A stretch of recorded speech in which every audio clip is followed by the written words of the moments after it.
John. Oh, We're live. hey, we're live. We Look, are. we're actually here. I know we are here. Draft Network people, I know you're not maybe used to seeing Mr. Tahiti over here, which is what we're so eloquently calling him. John Brinkus, who's Brinks TV, the man, the myth, the legend, who is coming to you live from the beach because he has his own island and he didn't invite any of us. So he's on our shit list, just so we're all clear. Listen, if there was Revis Island, there can be Brinkus Island. That's where I am. I'm all in for the islands. I'm all in for the absolutely. islands. That's for sure. That is for sure. Well, cool. Well, listen, before we start the show, I wanted to update everybody on, look, we had an awesome first day yesterday, and we want to get the word out about Brinks TV. We, the Draft Network, Killcliff, Immune Fresh, we're all giving away $1,000 a minute every minute of the Super Bowl. That's $60,000. Real so cash. You're gonna watch the big. That's cash, right? That's significant. So y'all gonna watch the big game up on your TV. You can have a second screen experience. You can watch Brinks TV on your phone, your tablet, your laptop, any screen, and you're gonna play along. So it's interactive. You're gonna predict. There are gonna be predictive questions and polling. You're gonna get points, and your name will be entered into a drawing to win $1,000 every single minute. Now, during Radio Row, if you guys are on Brinks.tv, you'll see questions and polls popping up right underneath the picture. You're going to play right along, and today we're going to be giving away all kinds of Killcliff, the clean energy drink. Just launched the best-selling clean energy drink in the world with Joe Rogan. And look at that. Look what Paige has. Yeah. That's what we're giving away. I got to show the people what's going on, what we got, what we're giving away. Yeah. Got to show everything. So do you want to go to do we have a question ready? Do we have a question or a poll ready that we can actually load? If they do have a question ready, I'm going to assume that it is the question that I am starting off with the TDN fantasy crew, right? So if I'm seeing a face behind the scenes from the production crew that is telling me they are not ready for that, right? So I see that face. I see Courtney. She's giving me behind the scenes a little bit. Our executive producer, she is like, no, that face told me no. So I think what we're going to do now is we're going to bring in our guys, right? We're going to bring in the TDN fantasy crew. Let's bring in Jake Arians. Let's bring in Jamie Eisner, the usual suspects. Okay. Let's bring the guys in here before we get to the poll question. Cause we're not quite ready yet. What's up, guys? How we doing? Doing great. Looks like we got no audio from Jake yet. So I'm back. Jake, and I'm rocking the goat hat. You can't fumble Super Bowl week like this, Jake. You can't do it. That's right. Yeah, I like the Killcliff hat. We're looking fresh. We're showing out for the brands. I think everyone's looking pretty good today. So John, you're kind of the outsider here, my friend. Right? This is you're in our territory now. You're on the TDN fantasy territory now. That's right. They're going to take me off the screen because I know nobody wants to see me on the TDN screen. But I want to tell you that the poll is up. The is playing in your home stadium an advantage or a disadvantage? The poll is up. It's ready to rock and roll. So everybody can start interacting. Herbert's going to take me off the screen, and you guys are going to take it from here. Thank you, John. Please, everybody, be sure to interact with that, vote on it. That is how you're going to be able to win prizes. So if you want to win the Killcliff, if you want to be entered to win $1,000, if you want to win Panini trading cards, right? I've got a pack back here. It could be worth $1 million. It could have the most exclusive card in the world in it, and you don't even know. I'm going to give it away. It's my pack. It's my personal pack that they sent to me, and I'm giving it to you guys. So you got to answer questions. That is the only way that you are going to be able to win. So we will revisit that question later on because we have a lovely guest, Carmen Vitale, who's going to join us later on, who is in Tampa. She's going to talk to us about whether or not she thinks it's an advantage. But guys, what we're going to talk about right now is we're going to break this game down a little bit from the Chiefs' perspective, right? And so one of the things with this crew talks about a lot is breaking down some things that maybe we'll call the regular media isn't breaking down, right? The little extra details that are happening throughout the season, right? And this is your left tackle that is not going to be playing in this game for the Kansas City Chiefs. That is Eric Fisher. That is going to be a poll question up here. It's going to say, how big of an impact will this make? So that question goes to you guys first. Jamie, I'll let you take this one. How big of an impact is it that Eric Fisher will not be playing in this game? Well, look, it's huge in general. You never want to lose your left tackle, but you're also looking at the other side, and you're probably not going to have your right tackle for this game in Mitchell Schwartz either. Your starting center is on the COVID list right now, and all of a sudden you're looking at a very banged up offensive line for Kansas City that's kind of had to piece more things together this year with their front five than they did in their Super Bowl run last year.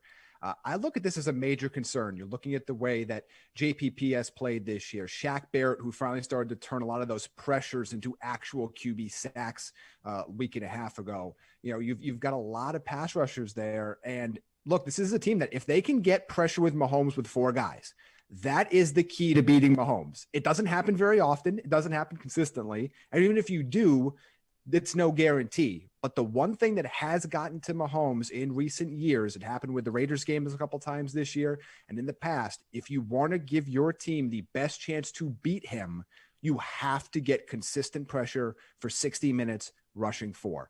If these injuries at both tackle spots and potentially an illness at the center spot allow the Bucs to do that, they will be very much in this game throughout. Yeah, I think this is a huge impact to this team, right? I think when you look at the couple of games where you saw Mahomes really struggle, right? And that's what we're talking about right now is if you're on Brinks.tv right now, you can vote in this and you can let us know what you think, right? We're breaking it down, but you can let us know what you think because I think it's a huge impact. And I kind of feel like, Jake, you're probably going to toe the line because you don't want to say it's going to be such a huge advantage for the Bucs, but I think too, if it was reversed, right, what this would mean for the Buccaneers, right? And I think on this side, you've got a much, much better defensive line for the Buccaneers. I think this is a huge advantage, Jake. So break this down. Give us what this is going to do during this big game. Paige, I'm not towing a damn thing. This is huge. Are you kidding me? Your left tackle, Patrick Mahomes, is 3-3 without Eric Fisher. That's 50%. He's like 95% with him against everybody else. The biggest reason, Vita Vea being back, whether the center plays or not, when Vita can crush the inside of your line, making sure he's taking a center and a guard. Now, Sue's not being double teamed. Those edge rushers have a huge advantage that they didn't have to. You could totally have a different protection scheme without Vita in there. Vita coming back playing 33 plays off that broken ankle in Green Bay, now having 2 weeks to get better. I think he might be able to play 50 or plus. That is gigantic. So going back to what Jamie said, being able to rush forward, when Vita can crush the pocket from the inside and you can crash from the outside, and you have Sue, but you also have McClendon, who's played really well, Nacho, who's played really well in Vita's absence. They're all fresh. You go back to what San Francisco was so successful at last year, was rotating that defensive line nonstop, getting pressure, and they had a lot of success doing that with just four. I think Vita Vea being back and making it back this year, it is not being stated enough, talked about in the national media, talking about stuff that we talk about that not a lot of guys are. I don't see a lot of people focusing on that. Eric Fisher's a story, but Vita coming back with this banged up offensive line from the Chiefs is just gigantic. Oh, we'll get to Vita Vea. We'll get to Vita Vea because our girl Carmi is coming in later on, and you know Carmi likes to talk about defense, and she likes to talk about Vita. But let's stick with the Chiefs and talk about how this changes the game plan, right? Because they aren't going to have Eric Fisher. They aren't going to be able to run the same type of offense that they are able to run regularly, especially not only Eric Fisher, but everything else that Jamie mentioned, right? Whether it's Mitchell Schwartz, you've got the center on the COVID list. This is a huge impact to this team. And as Jake said, 50%, that's not good for Patrick Mahomes, right? Not when you consider what the other percentage is on the flip side. So Jake, let's talk scheme. Let's talk how you would scheme this up from Andy Reid's perspective. How's this going to change the game plan going into the game? Well, you're not going to have a lot of success running on the Bucs anyway. 2 seasons in a row as the number 1 rush defense in the NFL. But what the Chiefs do better than everybody else is run an RPO, run pass option. Patrick Mahomes runs it better than anybody in the league. The ball can come out quick. But because you're running that, and that means their play action numbers are really high, Paige, when you're talking about those stats because of those RPOs. But what it does, hold the linebackers in place long enough to get the ball out quick, to get it in those playmakers' hands who are so dynamic in space, whether you're talking about Kelsey, Hardman, Hill, they're all so great run after the catch. I think that's their game plan. Get it out quick. And then you have the ultimate ad-lib quarterback in Mahomes, who no matter how you defend him and how good of a job you do, he can beat you. He could keep backpedaling like we talked about yesterday, Tecmo Bowl style, and launch one, or he can scramble outside of the pocket. Looks like the toe is going to be 90 to 100%. But I think the game plan is going to be run it enough, quick play actions, a lot of RPOs, and then take their shots. And when something breaks down, Patrick, try to make a play. If you're the Bucks, I think you can live with that because I don't think they're going to have a lot of success running it. And we know what to do against those RPOs. We saw it in the second half when we played them before. But the ultimate outlier here is Mahomes, right? I just don't know how you contain him for an entire game. I don't think you do, right? I don't think you can. You know, the words contain, we put them in quotation marks because it's kind of one of those things, right? It's like shut down Devontae Adams, shut down Aaron Rodgers. No, you make them 75% instead of 100%. And then all of a sudden, that's a huge impact overall in this game. Same question for you, Jamie. What do you think is going to happen here from Andy Reid's perspective? Because listen, we've already seen Andy Reid without Patrick Mahomes playing with when we had anything is possible, right, happening in a playoff game, right? So we've seen Andy Reid get creative even without Pat Mahomes. How's he going to get creative in this game against a really, really good defense? I think we're going to see a very Buffalo Bills-esque like game plan early. I think you're going to see a lot of passing. I think at this point, as you start to look at the way you can win this football game, you've got the best quarterback in the world. You have the two of the best pass catchers in the world and two of the hottest in Travis Kelce and Tyreek Hill. You don't run on Tampa Bay. You haven't been able to run on Tampa Bay in 2 years. And the only time you've really been able to get any success in that front, it's when Vita Vea has been out of the lineup. So to me, I expect him to lean on his best players, and the cliche of your best players have to be your best players. That means the ball is going to be in Mahomes' hand constantly. If they want to win this game, they're going to have to throw the ball a lot, and they can very successfully, which goes back to the last point we made. You got to protect Patrick Mahomes. They're not going to be able to run the ball to take pressure away. They're going to have Mahomes drop back and make things happen, which is perfectly fine if he has enough time to get the job done. If he's down 3 starting offensive linemen and both starting tackles, that could complicate matters a little bit. Yeah, it could definitely complicate matters, as we've seen with both of these quarterbacks, right? It's ultimately very important for these guys to be protected. Somebody that knows a lot about defense, though, guys, somebody that knows that we know really, really well, and that is James Betcher. Okay, he did an interview earlier with John, and love that our guy was on the show, right? Hate that he's not here with us live. I'm going to be totally honest. Hate that Betch is not here with us live. Apparently, he did not want me to pepper him with questions about his interview with the Chicago Bears. Okay, I think that's what he was avoiding. He didn't want to talk to me about what that was looking like, right? So he talked to John. He knows a lot about defense. So I'm going to guess that this interview was really, really good. And we'll be back after this interview with James Betcher. All right, joining us now is really, truly one of the class acts in the NFL.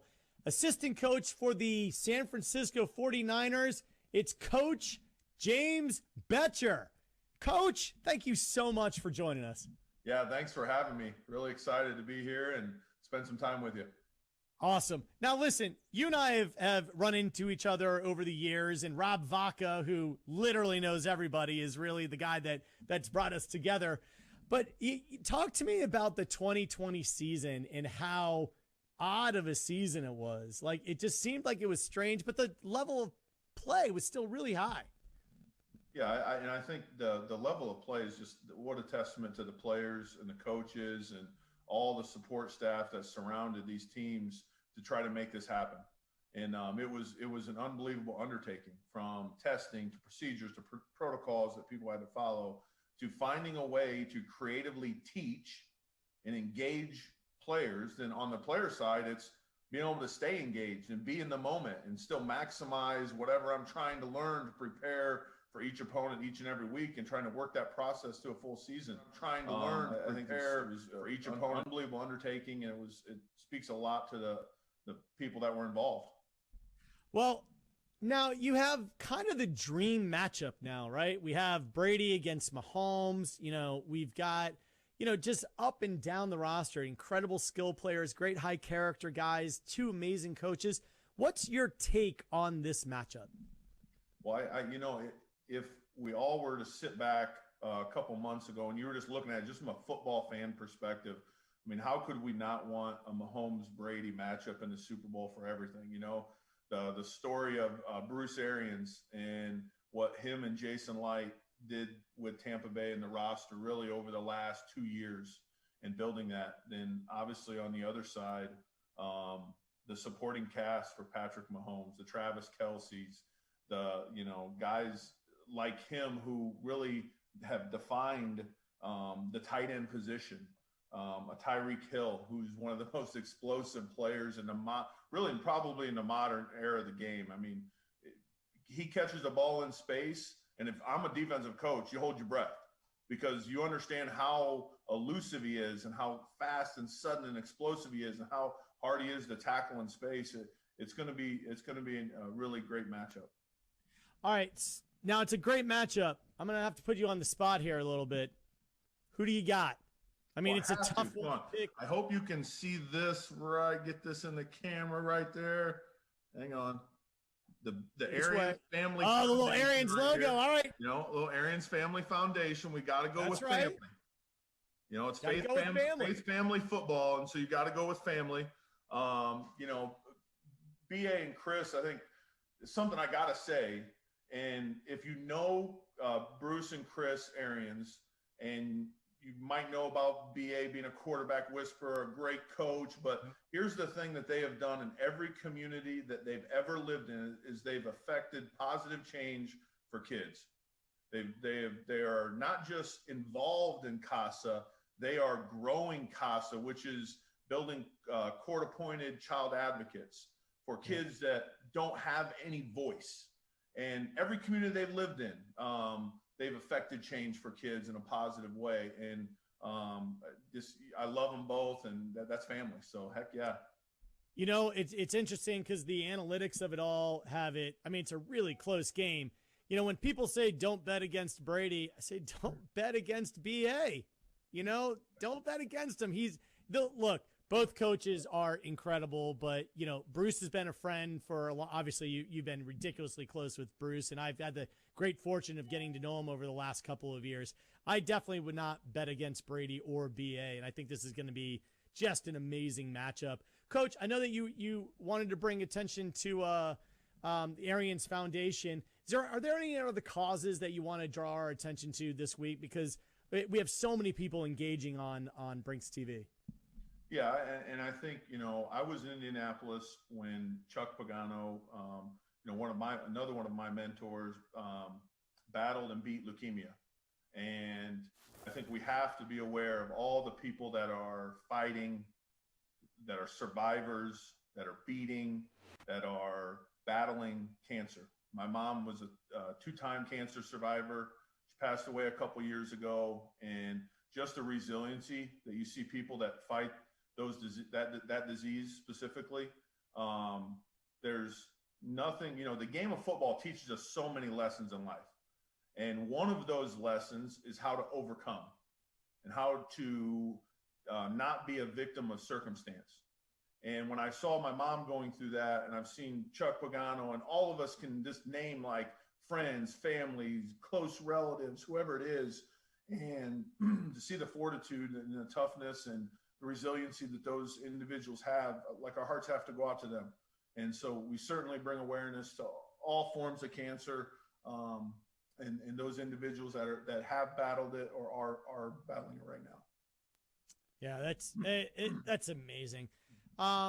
You know, it's so great. The Arians Family Foundation, you know, and a bunch of other charities to really draw attention to the struggles that some people have and to try to provide some relief. You know, in this crazy time that we're living in, the NFL has really provided us with a little bit of relief. And, you know, this dream matchup, I feel like is something that we all can rally around. You know, win, lose, or draw. If it's your team, the other guy's team, we're all going to come together and watch a game. And I think that's important. How important do you think sport really is to, you know, not only to each individual, but sort of the fabric of society? Oh, I think it's critical. And I think, you know, there's two words that I talk about in the defensive meeting room. One, as I've been a coordinator at a couple places in the National Football League, and one is ownership and the other one's accountability. And if I have a 9-year-old son, a 5-year-old daughter, and if I'm talking specifically about my 9-year-old, I want him to know what ownership is. I want him to take responsibility for his actions and behaviors in his life, and I want him to be accountable. So I want someone else to trust him, to rely on him, and him to be someone that other people can lean on. And I think that's what sport's all about, is ownership and accountability. And how those things take us, whether we just played a sport in high school and junior high and I played small college football. And, there was a couple thousand people there watching at the most. And that's okay. It didn't matter. The big time is where you're at. But the thing I learned from it was how to be accountable and how to take ownership for whatever my role or responsibility was. And I think those are the things that I want my son to have in his life, whatever he does, whether it's with sports or anything out in the world. And I just think it just relies so much on those two words. And I think it's just critical. It's whether it's tennis. My wife loves to play tennis. She plays a bunch of tennis. She's played tennis. Mine too. And so like whatever the sport is, a men's sport, a women's sport, it doesn't matter. It's all the same. And we take those lessons and it just can impact other people. We take lessons of ownership that we learn and we go out in the workplace and we use those lessons of ownership where I take responsibility for something I messed up at work. And then I have someone that's sitting next to me at work doing a similar job and they see that. And those things, it carries from one person to the next. And now all of a sudden, that level of ownership that I learned in sport becomes something that someone else holds dear to them and is part of their core fabric. Wow. Well said. I think it's just incredibly important. It's the best visual representation for human beings to understand what's possible in life. I mean, that's really, to me, at the core of it, is that you get to watch teamwork, you get to watch excellence, you get to watch failure and success, and you get to see it all out on the playing field, and you can really apply it to your own life. All right, so here on Brinks.tv, we're giving away some incredible prizes, and on Sunday, I believe Coach Betcher is going to be joining us for our ultimate virtual party. We're going to be giving away $1,000 a minute every single minute of game time. That's $60,000. You're going to be playing along, answering predictive gaming questions. So you're going to try to predict what's going to happen on each drive. And if you're right, you get entered into a sweepstakes where we're going to draw names for you to win $1,000 a minute every single minute. It's going to be amazing. But right now, we're going to give away some Kill Cliff. Some clean energy drinks. Kill Cliff is the best-selling clean energy drink on the planet. Just launched a drink with Joe Rogan called the Flaming Joe. We're going to give away a free case of Kill Cliff. Going to ask you some trivia questions, and the audience is going to play along here. So, Coach, since we're both giant Bruce Arians fans, I'm going to ask you some Tampa Bay Buccaneers related trivia. Are you ready? Let's do it. All right. How many different NFL organizations has Tampa Bay head coach Bruce Arians worked for throughout his career? Now, I'm going to give you choices. Here's the choices. Is it 4, 5, 6, or 7? How many different organizations? 5? 5. You're going to lock it in? Yeah, I'm going to have to lock it in. You're locking it in at 5. Yeah, the answer is, now everybody lock in your own answer. You're playing along. This is for a free case of Kill Cliff. You're going to enter it into a random drawing for it. You ready? The answer is 7. 7. Got involved. BA. He's been involved with the Chiefs. It's the Chiefs, Saints, Browns, Steelers, Colts, Cardinals, and Bucks. Oh, I missed. I know the two I missed. I forgot the Saints for sure. Yeah. Well, all right. You want a chance to redeem yourself? Yeah, let's go. Let's try again. Okay. Try another one. Here we go. How about this one? All right. Head coach John Gruden was traded to the Buccaneers in 2002. How many other NFL head coaches have been traded since 1960? So in the modern era. How many NFL head coaches have been traded? Your answers. 1, 2, 3, or 4. Everybody play along. So everyone knows, I was not prepped with these questions whatsoever. No, not at all. I know. And these are tough questions. You got to earn yourself. If you want to win something, you got to earn it.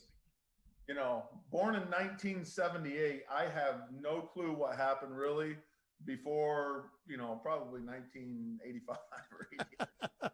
That's all right. Listen, we all go back and look at the Let's history say book. one other than John Gruden. One time other than John Gruden. I'm going to say I'm going to lock it in. You're going to say one other time. Okay, so the question, head coach John Gruden was traded to the Tampa Bay Buccaneers in 2002. How many other NFL head coaches have been traded since 1960? Your choices are 1, 2, 3, or 4 other than John Gruden. And the answer, everybody lock in their answer. Here it is. 3. In addition to John Gruden, Bill Parcells, Bill Belichick, and Herm Edwards, and John Gruden makes 4. So the answer is 3. Coach Betcher, we got one more for you. Come on. I knew Belichick. That was the only one I could think of. I know. Well, I mean, it also is. There were 3 others in addition to Gruden. All right, Coach, I got one more question for you. This is a dream matchup, and there is a dream matchup that happened not too long ago in Super Bowl 42. So my question to you is, what was the Vegas line favoring the undefeated New England Patriots in Super Bowl 42 against the New York Giants? All right, so here are your questions. Here are your choices. Everybody's got to lock in their answer. 7.5, 8.5, 10.5, or 12.5. Those are your choices. Now remember, they're undefeated coming into the game. Massive favorite, but Massive favorite. How big of a favorite? I'd say 12.5. 12.5. Everybody lock in your answer. Lock in your answer now. This is for a free case of Killcliff. Ready? The answer is 12.5. Woohoo! Nice. Coach Betcher, you win. You're a big winner. Just do not share with BA that I missed his question and I got that one right. I know. That's great. All right, well, Coach Betcher, listen, thank you so much for playing along on Brinks.tv. Everybody go to Brinks.tv and register to play during the big game. We're going to be giving away $1,000 a minute every single minute. Coach, any final thoughts on this big matchup? No, I just think it's going to be the chess match is going to take place, you know, and I think it's number one, Tampa has to score and has to score early, right? They have to put points on the board. And I don't mean field goals. They have to score some touchdowns.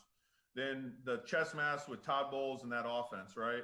So Todd Bowles, you know, how are you going to play? That first quarter of the last matchup was the thing. The last 3 quarters, they played great on defense, not good.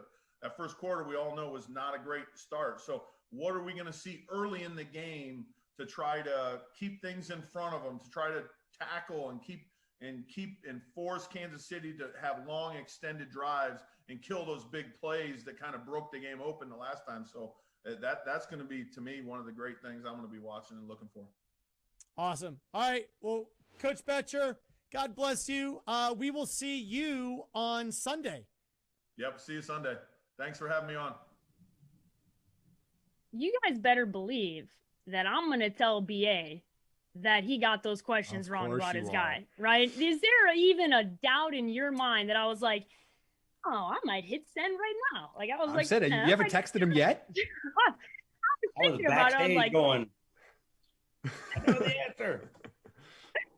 I love that he went straight from talking about accountability and ownership, right? And I loved it. I was like, that's my coach, to making excuses for why he didn't get the answers right. I was like, oh, Betch, I'm going to pepper you later on. This is so good. But love having James on, right? I tweeted out the interview, told all the San Francisco 49ers fans to, you know, kind of stop their sulking about losing Robert Saleh and get to know their guy, right? Get to know this man who's going to be a part of this, because I'm really excited for him to be playing and to be on the West Coast still. So he's not going all the way back to New York. He's gonna be a little closer than he was on his last trip from AZ. So I'm really excited and grateful for him getting another shot. So guys, we have a special guest coming in here. I don't think I told you guys who was coming in. I don't know if I told you guys who was coming in, but you might have cheated. You might have looked ahead. You might have saw who was coming on. She's I'm gonna call her the queen of Tampa Bay, right? She's queen of Tampa Bay. She hails from Chicago, so we all know how I feel about her. Okay, she's got all the perfect assets about every aspect of her life. I'm really giving her the biggest intro of all time. But this is my girl Carmen Vitale, who is better known as Carmi V on Twitter, and she's coming in to talk to us about what it's like, right? What it is like in Tampa. So I don't know if she's there behind the scenes yet, but she is coming in. She is going to come in. She is going to be part of the show. And I'm excited to talk to her about that trivia question. There's my girl. What is up, Carmi? I think you're on mute. Baby girl. I am on mute. Now we're good. Look at Liz, first and foremost, show the shirt off a little bit. Let me see what's going on here. What do you got going on here? This is wow, that is an epic Tampa Bay shirt. I'm loving that. That is a phenomenal shirt. You got to go with the throwback for these kind of things, I feel like. Yes. So. Yes. Okay. First and foremost, how you feeling? What's your anxiety level right now? You're in Tampa. You're freaking out. The Bucks are here. It's been a wild ride. Tell me how you're feeling today on Tuesday. Honestly, I'm feeling good. I don't know if that's because we've just been so busy that I really haven't had time to think about it. But these guys have made me feel so much better with just their confidence. I mean, it is through the roof, and you just love to see it. And like coaches, players, everyone, they're ready for this. And this stage is what they've been waiting on. So I'm super pumped, really. That's good. I'm shocked that you're sitting back and you're feeling good, girl. I like that. I like that you're not nervous. Because I'm used to if I went through my text right now, okay, you guys would get the emotional roller coaster that I deal with during a Bucks game. I got Jake. Luckily, this last game, he was at Lambeau. So he didn't have service, right? So I couldn't get chaos all throughout this game from the two of you. But that's my usual emotional roller coaster. So listen, I'm happy that you're relaxed. I'm happy that you're feeling good. Give us, what's the atmosphere like? I know, obviously, Tampa, this is not a usual year, right? So I know you and I were in Miami last year for the Super Bowl. So in comparison, obviously, it's a lot different this year. But what maybe is the vibe, because it's still the home team playing in a Super Bowl, which is a really big deal. Yeah. And I mean, I think I saw a meme the other day and it was like, what's more fitting during a pandemic than the home team having to stay home for a Super Bowl? So I was like, good point. But yes, it's that very good point. You can share in all of this with Bucks fans, right? Because Bucks fans are here and they didn't have to travel and do anything like that. So anytime you go past the stadium, anytime you're around the facility, there's just everyone, there's people walking in Brady jerseys, Gronk jerseys, Levante jerseys, Mike Evans jerseys. You see jerseys everywhere. You see Bucks gear everywhere. They have a lot of really cool stuff going on downtown. There's fireworks shows every weekend. And it really worked out that, you know, for as limited as this Super Bowl is, especially compared to what we got to see last year in Miami, at least the home team fans really get to be a part of it. Yeah, it's really unique. Obviously, it's been talked about. I'm quite sure ad nauseum that you may know that this is the first time that this has happened. So I'm not gonna mention that again. What I am gonna mention is that we put up a poll question at the beginning of the show, right? And this is how you interact on Brinks.tv. You have the ability to win some amazing things, right? Of which some of it you can see behind me, right? These Kill Cliff, we got some Panini cards over my other shoulder. We got a lot of stuff we're giving away, $1,000 that we're going to be giving away every minute on Sunday ahead of the big game. But guys, the question I have for you is playing in your home stadium an advantage or a disadvantage? Right? Because I've talked to Tyrann Mathieu about what it's like for him this year versus last year, right? Where he's taking Zoom calls and he's at his home in Kansas City and he's like, this is not a regular Super Bowl week, right? Where it's very, very different. But then on the flip side, obviously for the home team here, you have everybody in a totally different scenario than usually plays out. So I'll go to Jake first. Jake, what are you hearing from Pops? What are you hearing from the squad? What is this like? Is it an advantage or disadvantage? I think it's both. And I don't want to sound like I'm trying to toe the line, but it really is. I love the fact that they're in their own beds. They're at home. You got your training staff, you get eat right, you're not traveling. That part's awesome, right? You're going to be in your own locker room, phenomenal. The NFL takes care of the field, so it's going to be different grass than it normally is, but it's still going to be really good. Other than that, normally you get pulled in a million different directions of week one of the bye week, right? You're dealing with the logistics of tickets and travel and everything else, and then you leave Sunday and you go. It's an away game. Nobody's ever done this at home. Well, now you're at home. So you're still getting pulled in a million different directions on Monday, Tuesday, before you get to the normal week of Wednesday, where I think the Chiefs have a big advantage and where it's a disadvantage. They're coming in Friday. Because of this crazy COVID year, they're now getting tested twice a day.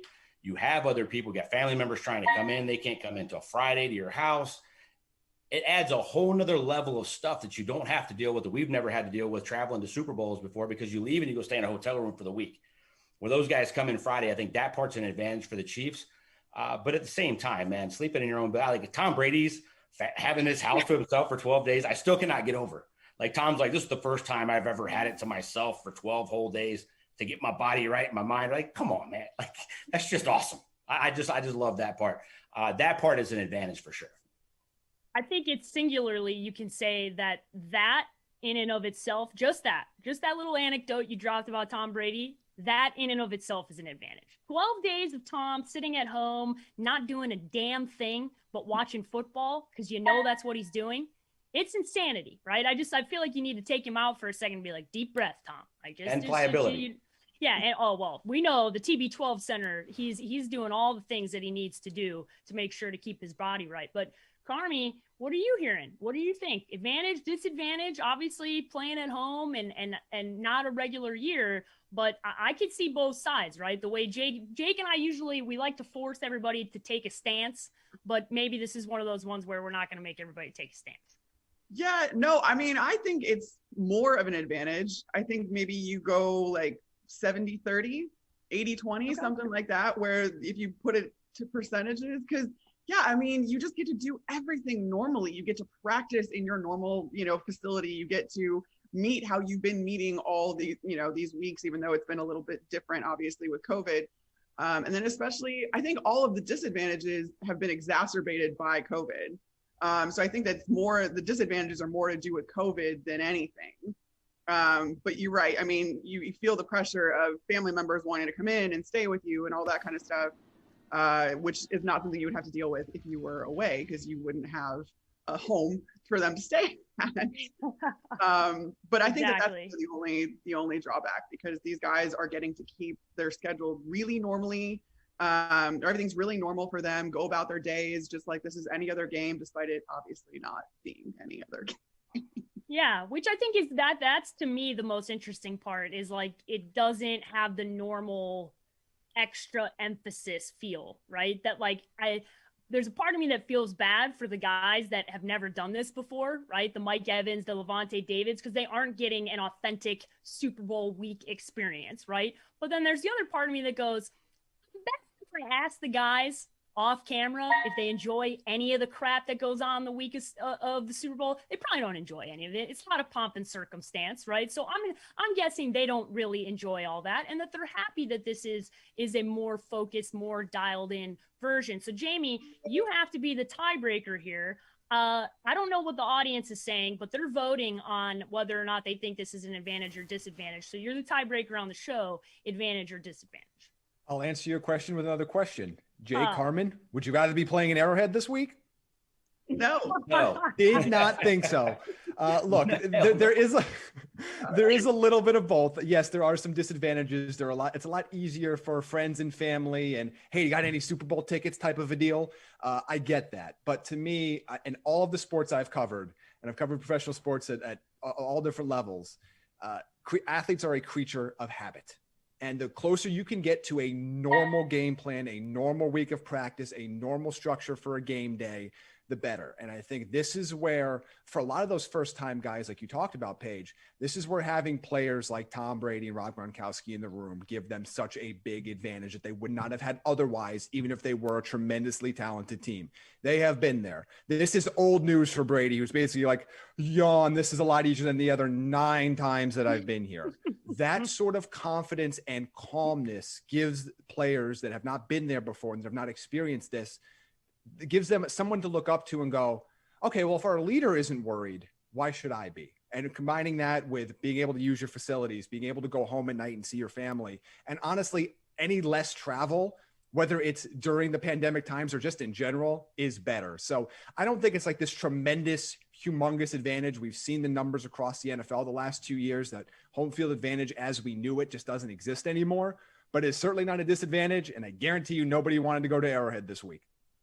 Yeah, there's a 100% part of me, right, that is very, very happy that we are not looking at a snowy, cold, bad weather game at Arrowhead, right? Because there's nothing to me that's worse, even as the girl who loves defense and says bear weather, right? Those are things we hold on to, right, in Chicago. Those are not things that I want to see in the Super Bowl. I want the even playing field. I want to see the best of the best have the opportunity to be the best. So I think this is the best case scenario that you're going to see the Bucs playing at home against Raymond James. But Carmi, we didn't get you in here just to ask you about this, right? We didn't get you in here just to ask you about what was going on and if it's an advantage or disadvantage. I want to talk theme with my girl. Okay, so I need Carmi back on. I need Carmi back on screen. Okay, I need my girl up next to me so we can talk about the defense and what it means that Vita Vea is back playing on this team. Because Jake said it earlier. He wants everybody to know. He's like, listen, I heard about Eric Fisher missing the game and that it is a big loss for the Kansas City Chiefs. But from a plus column, what does it mean for this Buccaneers team to have Vita Vea playing in this game after already suiting up in a game that I didn't think was I thought it was completely impossible that he was going to be able to play as much as he did. He was a monster. He was absolutely so impactful in that game. So what does it mean that he's going to suit up in this one against the Kansas City Chiefs? Well, what's been really interesting, especially this week, and getting all of these resources from the NFL is getting all these next-gen stats and all of these crazy things that my eyes have just been wide. I've been up every night, like reading through all of this stuff. And one of the things that I came across was what the Bucs are like with Vita on the field and what they're like without Vita on the field. And in snaps against the run, especially, you get a 2.7 yard per carry average when Vita Vea is on the field. When Vita Vea is not on the field, it jumps up to 3.9, which is ridiculous. Ridiculous. It's ridiculous that one person can have that much of an impact. That's such a huge impact. It's insane. And I did a whole piece on there's pass rush stats too, as far as their pressure rate and their sack rate, both just like eons ahead of what they are when he's not on the field. It's crazy to see that. And I just did a whole piece on the importance of the defensive interior, because you have the flashy guys like Shaq and JPP that get all the stats. And it's really, that's who gets the credit for a lot of this pass rush, right? When you think of pass rush, you think of those two guys. But the reason for their success hinges so heavily on that interior. And like JPP and Shaq aren't just being left one-on-one for the heck of it. It's because there are blockers being eaten up inside by guys like Sue. And credit to Steve McClendon, credit to Raheem Nunez-Roches, Nacho. Those guys have held it down in Vita's absence. But when you get a guy like Vita on the field and you get Sue next to him, and sometimes you get Will Golston, and you get this rotation going of these guys, I mean, these offensive linemen have, like, you've got no choice. It's nightmare fuel. It's nightmare fuel. If you're an offensive lineman, this is what nightmares are made of, right? Like you're naming guys off and I'm like, ooh, a little jittery. Like just thinking about having to play against them, right? Like that is not a fun thing to do, especially with all these, whether it's injuries or COVID lists or whatever going on that offensive line. So I think it's obviously going to be such a big part of this game, but this is obviously the TDN fantasy podcast, right? So I am giving you a little, it's not going to be fantasy related. It's just going to have a name that is kind of related to that. So a sleeper, right? Okay. Everybody's familiar with what a sleeper is. I need you to give me a sleeper on the team for impact player, right? So anybody, offense or defense, that you think could be a sleeper in this matchup against the Chiefs to get it done on Sunday. Well, I think that if, we're thinking fantasy purposes, offense is obviously the sexier part of that, right? So if you've got your main guys, you've got Mike Evans, you've got Chris Godwin. You've even seen obviously what Gronk can do in postseason and the Super Bowl, especially. There's no one better. I think I want to go tight end, but I might not even go Gronk. I might go Cam Brate. because of what we saw from him in the NFC Championship, what we've seen him in the postseason. He's a very good red zone target for Tom Brady. He's very reliable, and that's going back since, Brady, not quite since he got here. He had to work his way up a little bit from an undrafted free agent, but he's become such a reliable, target for Tom Brady in these last few weeks, I feel like. So I don't know, how many points tight ends will get you. But, if you're looking for one of those guys down the depth chart a little bit, guys just slide in there, don't be afraid of Cam Brate. I love that. A little sleeper action for impact player might be part of our DFS segment that is going to round out the show. But let's bring back the boys. Let's say goodbye to Carmi with this. You got to make a pick, okay? And you got to make a score prediction here. All right, so bring our girl back. We got to have her on here to make an official prediction for the game, knowing that, we could take Jake off screen, right? So you don't have to worry about it, right? We teased this yesterday. We're like, it's okay. Don't try not to make him mad. But if we have to kick him off, right, we can kick him off. So what's the official pick for the upcoming game?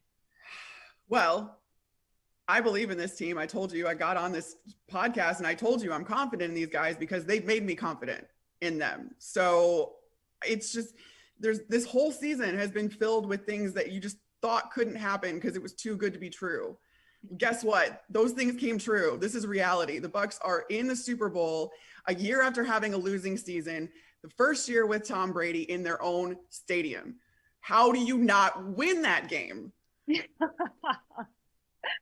I'm with you. I'm here for, as will come as no surprise to anybody, I'm here for stories. I'm here for fairy tales. I'm here for all of that.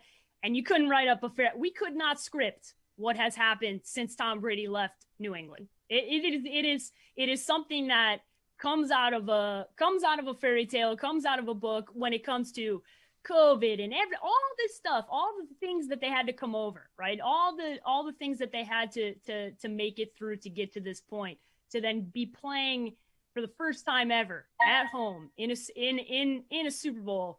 It's incredible. It's incredible. So you gotta say score prediction. You're picking the Bucs, but you gotta make a score prediction for all the gamblers at home who want to try. They're trying to see what you're doing here, right? The over under. So she's just giving you what she thinks happened, but they're listening. They're going, okay, she's real smart. I gotta make sure I got my notes for the week. So score prediction.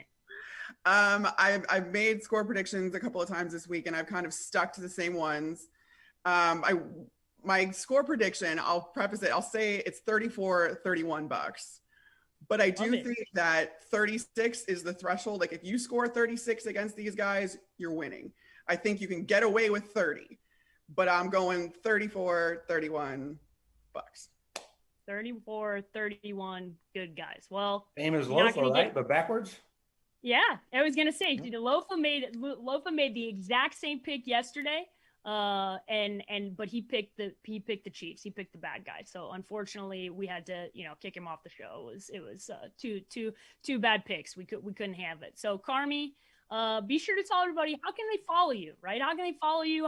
You've got great coverage going on all week long. Like, where's your stuff? Where are all your pieces that are being written? Because everybody's got to read the breakdowns, right? There's nobody like our girl Carmi. So tell everybody where they can find your stuff. Oh, God love you. Buccaneers.com is where all of my stuff is published. And if you want to follow me on Twitter or Instagram, it is Carmi, Carmie, with a V like Victor at the end, or V like Vitali, which is my last name.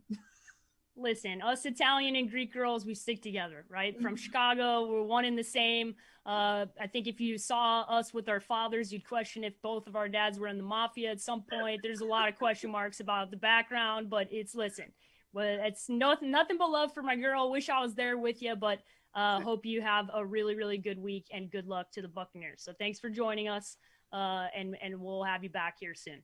Thanks so much for having me, guys. Always so much fun to talk to you. Bye, Carmi. Soon. Bye. I know. I'm excited. Guys, it was great to have. It's so funny because I am her friend, but I swear to God, there is not another analyst, especially as a woman, who is as smart technically football wise as she is. She's so good at what she does. Her writing is incredible. She does such a good job of connecting with the staff, and especially on the defensive side. She talks to Todd and everybody that's over on that side, and does some really, really strong work. So be sure to check out everything that she's doing this week, because the national media isn't really there, right? So this is where you're leaning on the local people a little bit more than you usually have. And luckily we've got Jenna, and we've got Carmi and some of the other people that work in Tampa that have done a great job all year long. But guys, we are going to end the show here. We're going to talk a little DFS, right? We're going to talk this TDN fantasy show. We can't get out of here without talking about a little bit of, some of fantasy football and a lens of how that can happen. So I'll go to you guys first. Jamie, I'll let you take it first. What are your overall thoughts on some potential plays going into this weekend, DFS wise? A lot of it depends on your strategy. This is a very interesting week. Obviously, with only one game, you're playing a captain showdown. If you're on DraftKings, for example, where you're picking one captain that gets you 1.5 points, and you're filling out all the other flex spots. This goes back to whatever strategy you want to have. And I believe we have a trivia question that's going to come up about this, whether are you a stars and scrubs person? Do you like to have a more balanced lineup? Do you just kind of go in free and clear? You don't have a particular strategy. Do you want to fade the public and you want to fade all the chalk plays, which becomes a lot harder to do when you're playing in a single game like this? But there's a lot of interesting players there, and you're not going to get all your superstars. I mean, if you haven't played a lot of DFS before, maybe this is your first foray as more of these books and DFS places become available across the country, or you're just interested in it for the Super Bowl. You're not just going to be able to stack your lineup with everybody with the salary cap. But I think you could put together a pretty solid team overall. And that's kind of what I was looking at here. To me, the biggest value, I'll start with this, and I want to get Jake and Paige's thoughts on this.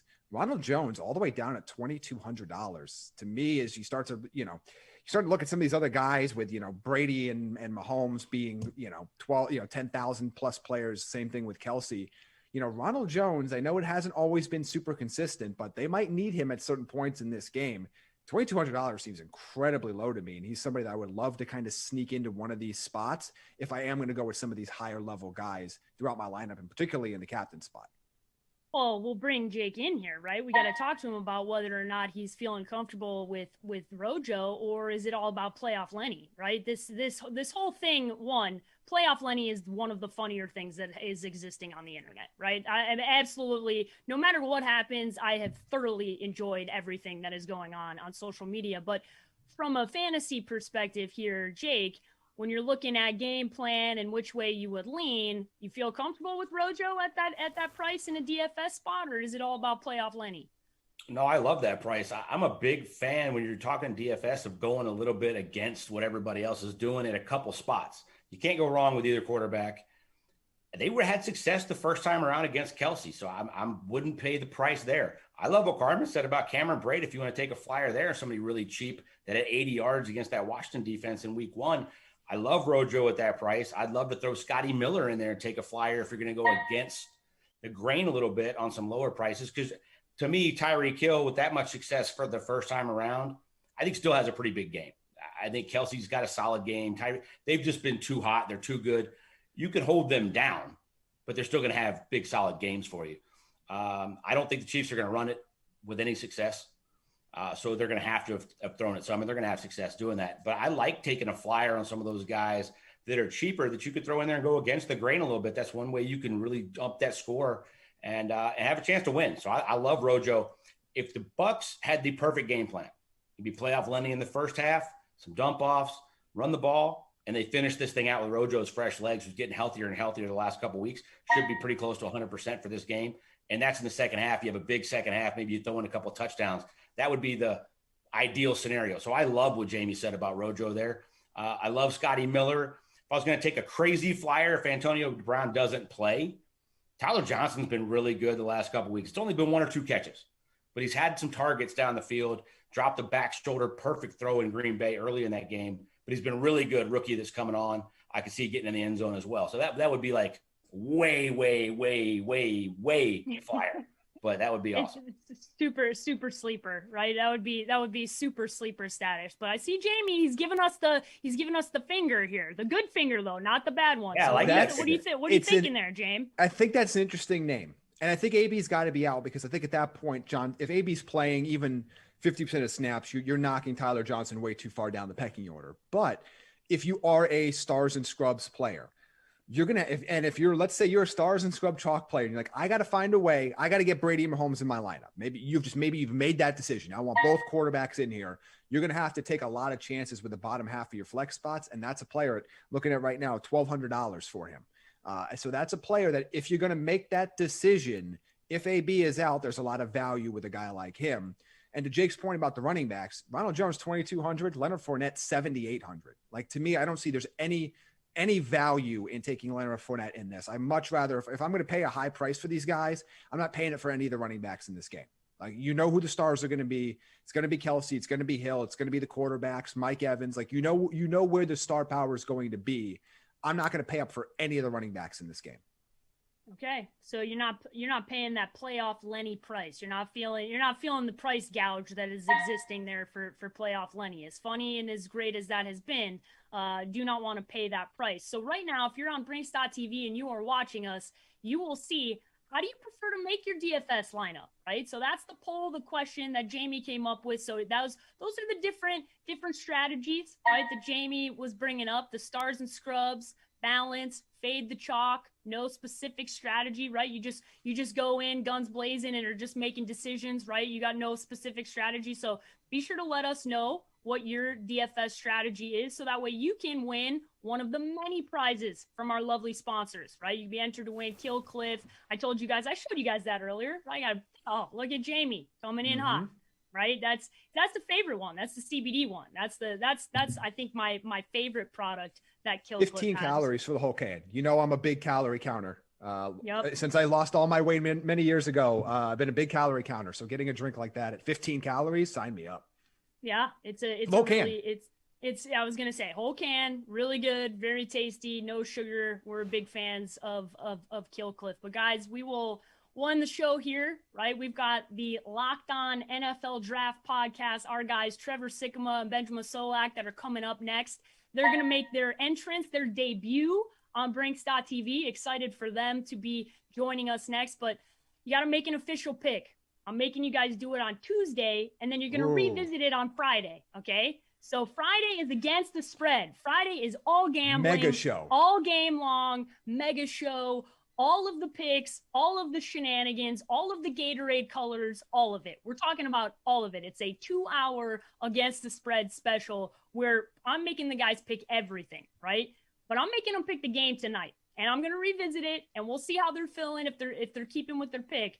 But Jake, I'll let you go last, right? I'll make Jamie go first here. So Jamie, official pick, Bucks Chiefs. What are we doing? So I will piss off the remaining 6 Chiefs fans that are now watching this after the way we've talked about this. I'm gonna go with my heart a little bit here, but my heart's in my wallet. I've been sitting on a Tampa Bay Buccaneers Super Bowl future for months and months at 20-1, and I'm not hedging. I'm going to go for it. I'm going to ride it out. I think this is going to be a 1-score game. I think the over is going to hit as well, which seems to be a theme. I'm not going quite as high scoring as Carmen or Lofa Tatupa went the last couple nights, but I'm going to say this is a 31-28 game for the Buccaneers, but I don't think it's a game-winning field goal. I think it's end up a touchdown in the fourth quarter, and Tom Brady gets yet another Super Bowl, which is more palatable to me now that he's out of Boston. Yeah, for those of you that don't know, Jamie, the New Yorker, is enjoying Tom Brady not being in Boston, as I think pretty much everybody outside of New England is also enjoying, right? It's pretty much everybody that is not in that region of the country that was happy about that. Jake, official pick, making you do it, even on a Tuesday. You got to do it before you get to Tampa and get all wrapped up in everything that's going on. I need your analysis first before you get there. Since I never pick Bucks games, I might as well pick the Super Bowl, right? Like we may never be here again. I don't think it's really that big. That's exactly right. I jump in. I think they're a team of destiny. I really do. I agree with Carmen. All the things that were against this team, all the things they've overcome, and I picked the Chiefs and the Bucks to be in the Super Bowl. I didn't pick who was going to win it when we did it preseason, but I really thought if they could get to that bye week with a winning record and playing well, and then come out of it hot, get in the playoffs, it didn't really matter. And it hasn't. Nobody wanted to see them coming.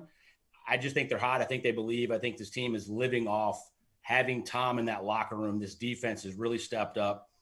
They're about as healthy as they can get this time of year. I think they have a big advantage defensive line with Vita back against that Chiefs offensive line. And I said yesterday with Luke Lofa, I agree that Patrick Mahomes is the ultimate equalizer. I just don't think he has enough to get it done. So I'm right on Jamie. I'm just going to go a point ahead, go Bucks 31-27. I think they're up. And I think the Chiefs are the ones coming back at the end to try to win this. And I don't think they can get it done. Oh, I've been feeling, listen, there are a lot of games. I was way more nervous for that team going into Lambeau Field a couple weeks ago, right? It's just like, it's Lambeau, you got number one offense at stupid Green Bay. I had to hear about it all week long. I was like, oh, this is so nerve-wracking. That's the Bears fan in you. I was more nervous going to New Orleans. Oh, yeah. Listen, that's what I'm saying. At this point, like, I think that's why Carmen's feeling this way, right? Is because you've already had your ultimate rival and then the ultimate team that you had to go play on the road, right? And so I think that's why it's kind of calm Buccaneers fans. Let's name it though, Paige. I mean, this could be Tom Brady's 7th Super Bowl, more than any other franchise by himself, playing in his 10th. First guy to ever play at home. The first quarterback to ever take an AFC and NFC team to the Super Bowl. At home, you knocked out Breeze, Rodgers, and Mahomes. It's got to be one of the greatest seasons of all time if they can pull it off. Vince Carter, sure one of the most miraculous. Like it's this. Yes, it's Vince Carter telling it's over above it by himself. Exactly. All the sports. Exactly. It's over. It's a wrap. Green Bay fans, please never tweet at me about Aaron Rodgers being the GOAT ever again. You can argue about him and Brett Favre. Okay, have that conversation. I'm not trying to have this conversation. Yeah, that's exactly right.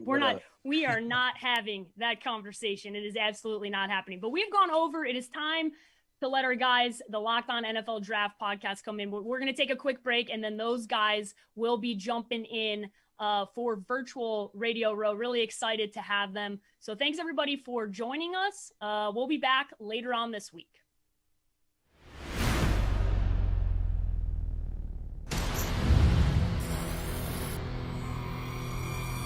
We're gonna set the internet on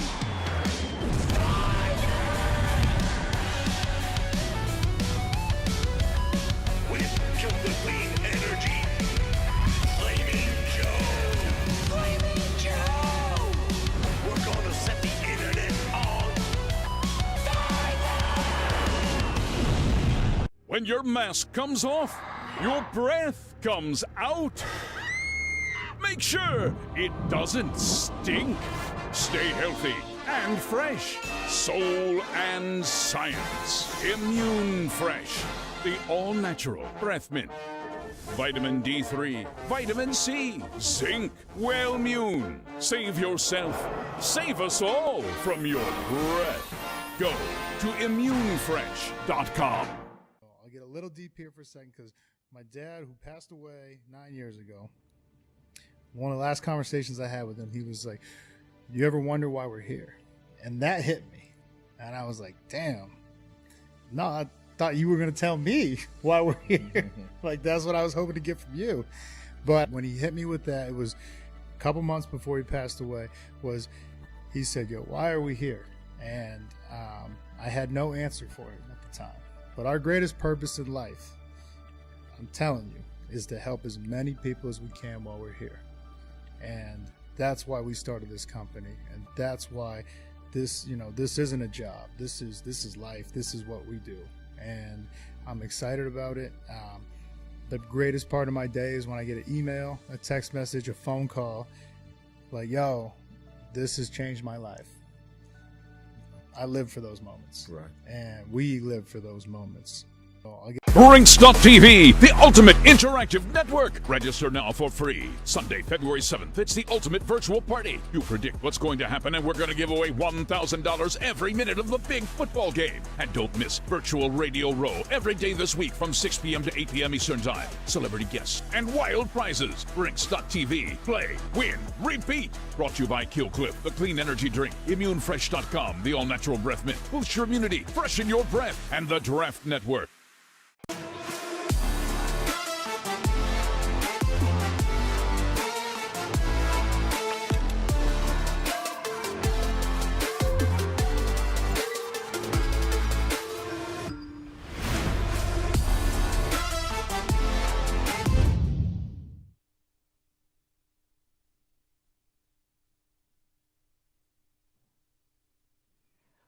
Welcome inside the Locked On NFL Draft podcast, broadcasted on Brinks.tv. I am Trevor Sikkema. With me is Benjamin Solak. Tonight is a very special show because I believe for the first time, Ben, we are doing this podcast live with video. I don't think you and I have ever done video just by ourselves for Locked On NFL Draft, have we? We were in Indianapolis. We did that. That was a live show, though. That wasn't video. That wasn't for the people at home with their feet up watching from home. Yeah. So this probably is. Do I look good? Do you look good?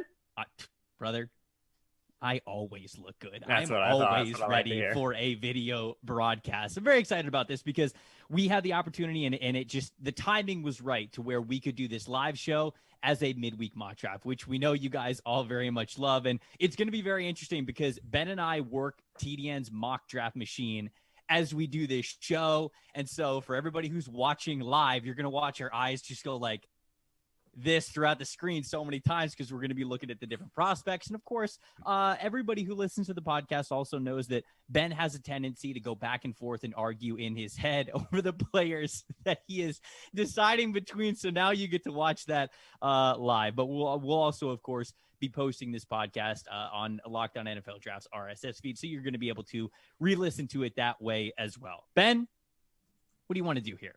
You want to go odds? You want to go evens? How do you want to do this? I'll let you choose.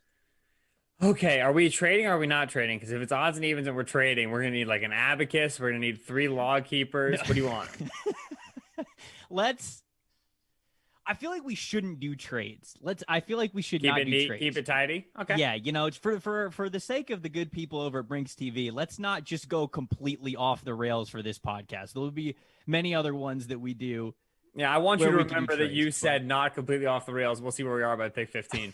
I'll take odds. Wait. Okay. So you're going odds. Yes. And that means that you will start things off. But I did a disservice to everyone out there watching because before we intro the podcast, I forgot to ask you how you were doing. Oh, everything is delicious, man. Thanks for asking. That's the first ever live. Everything is delicious as well. We're just breaking barriers today. I know. That's great. Okay, now we can officially start the podcast. So let's put you on the clock. Jacksonville Jaguars up at number 1. Are you going to, for the sake of live viewership ratings, blow everything up? Just make a ridiculous early pick, get massive shares. Everything is chalk the rest of the way. And it's like those accounts that tweet out their sources to get the followers. Because as we know, Trevor, you don't hand the followers back. Listen. No. It's Trevor Lawrence. It's Trevor Lawrence to the Jags at 1. It will always be Trevor Lawrence to the Jags at 1. He's the chalk QB1. He's the consensus QB1. And there's no reason to anticipate this is going to be any different. So Trevor Lawrence to the Jags. I like to go odds because it gives me the easiest first crack at this thing. That's true. It does. You always get the easy one. Now I get the tough one because now I got to actually talk about the Jets situation, and now I got to bring up a sad story about how they had Trevor Lawrence and they didn't have him, and I got to remind Jets fans if they haven't been through enough. I feel like I'm kicking people when they're down. Did Sean McVay trade Jared Goff because he lost the New York Jets? Is that the take that's happening right now? No, we're not having that exact conversation. Okay. I just wanted to make sure. New York Jets, though, we had a conversation a couple midweek mock drafts ago, or maybe it was when we were doing the Fix Your Team New York Jets series where I said, maybe Sam Darnold.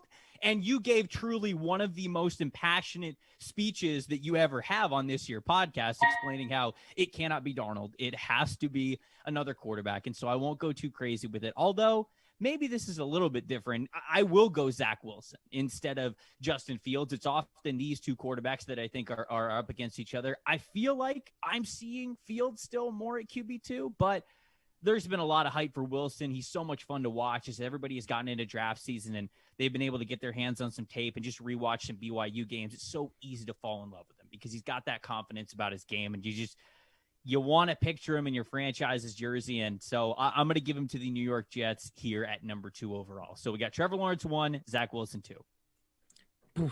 Still, I get asked on Utah radio a fair bit. I do ESPN 700 in Utah, like Wilson QB2. And I'm like, hold on. You said that so casually. You're just like, shout out my boy Spence. Shout out my boy Mitch. Anyway, Bill Riley. We don't want to forget Bill.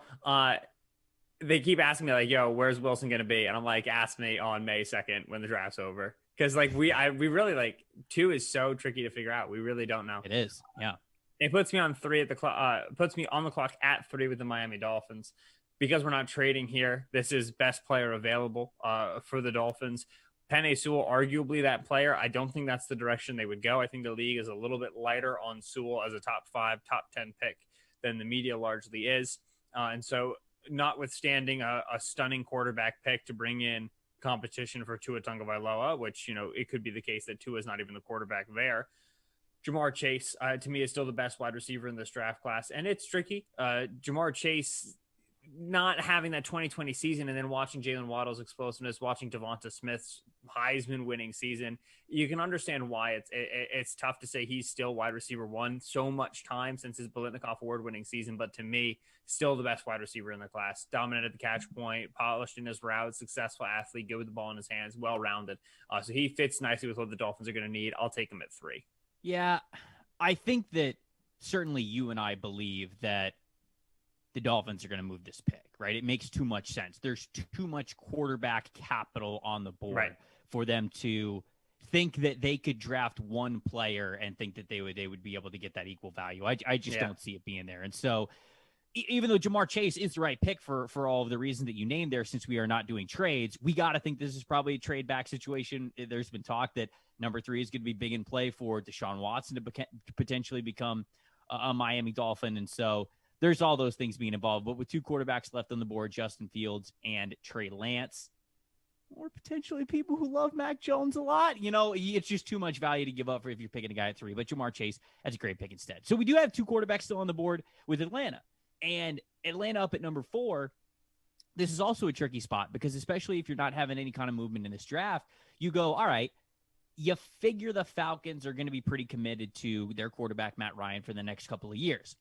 Whether or not they would want to, because he's got so much guaranteed money next to his contract that it would make it difficult for them to move on over the next couple of years. Does that necessarily mean that they wouldn't take somebody to put in the farm system behind him to make that transition easier? Right.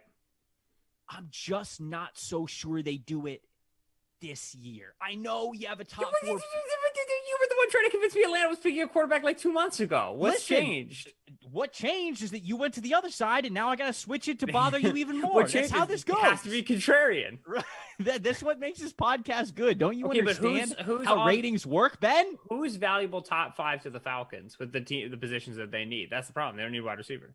Right. I mean, I would tell you, and we had this conversation a couple weeks ago when we were doing the Falcons Fixture Team series, as well as in a couple of midweek mock drafts. Offensive line makes sense for them just because they get positional value there. But if not, I think you bring in a quarterback and that's the only other value. It's either you're picking Penei Sewell or you're picking a quarterback and you're just eating it. Mm-hmm.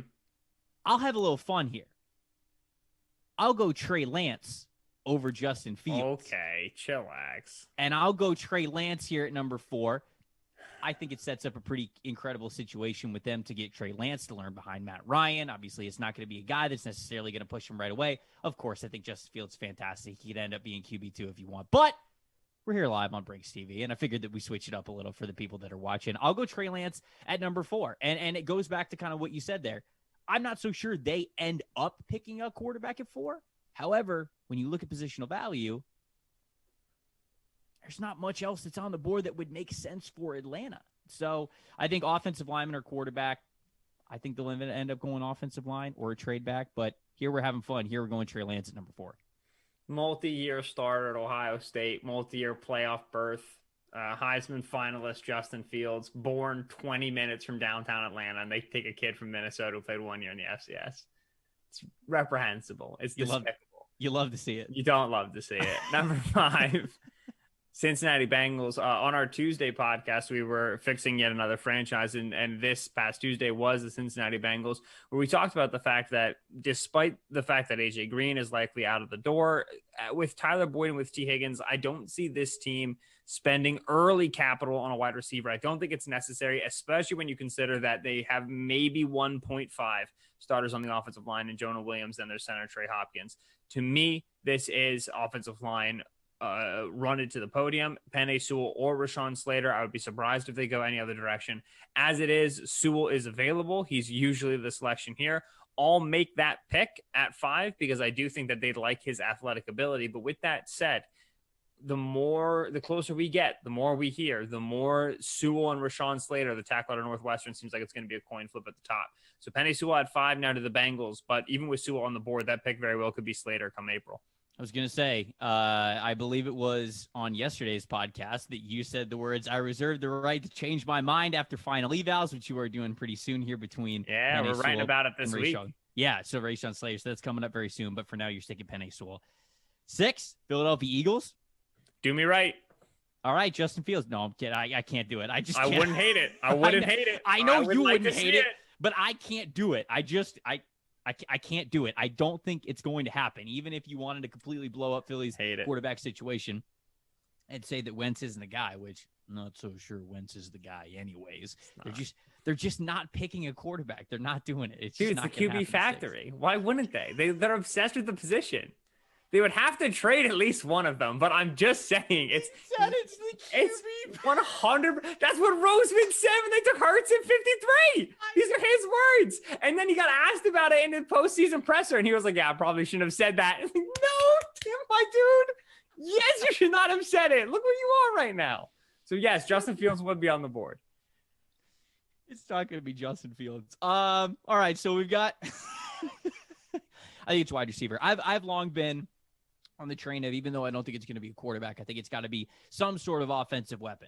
You know, whether it's Jamar Chase still on the board, Devontae Smith potentially. Chat's going Jalen nuts Waddle. for Jamar Chase. I don't think they know he went to Miami at 3. Oh yeah, Jamar Chase went to Hate to see it. Hate to see it. Sorry. You and I talked about this last week, though, and I'll bring up the conversation again. What about Kyle Pitts, right? They figured that they're moving on from Zach Ertz. They want a dominant wide receiver that they can get in that role. You talked about him potentially getting the Alshon Jeffrey targets back when Alshon was a prime piece of this offense, and that's the kind of guy that they got to replace. You get Pitts in there. You already have Goddard. You can play multiple tight end sets.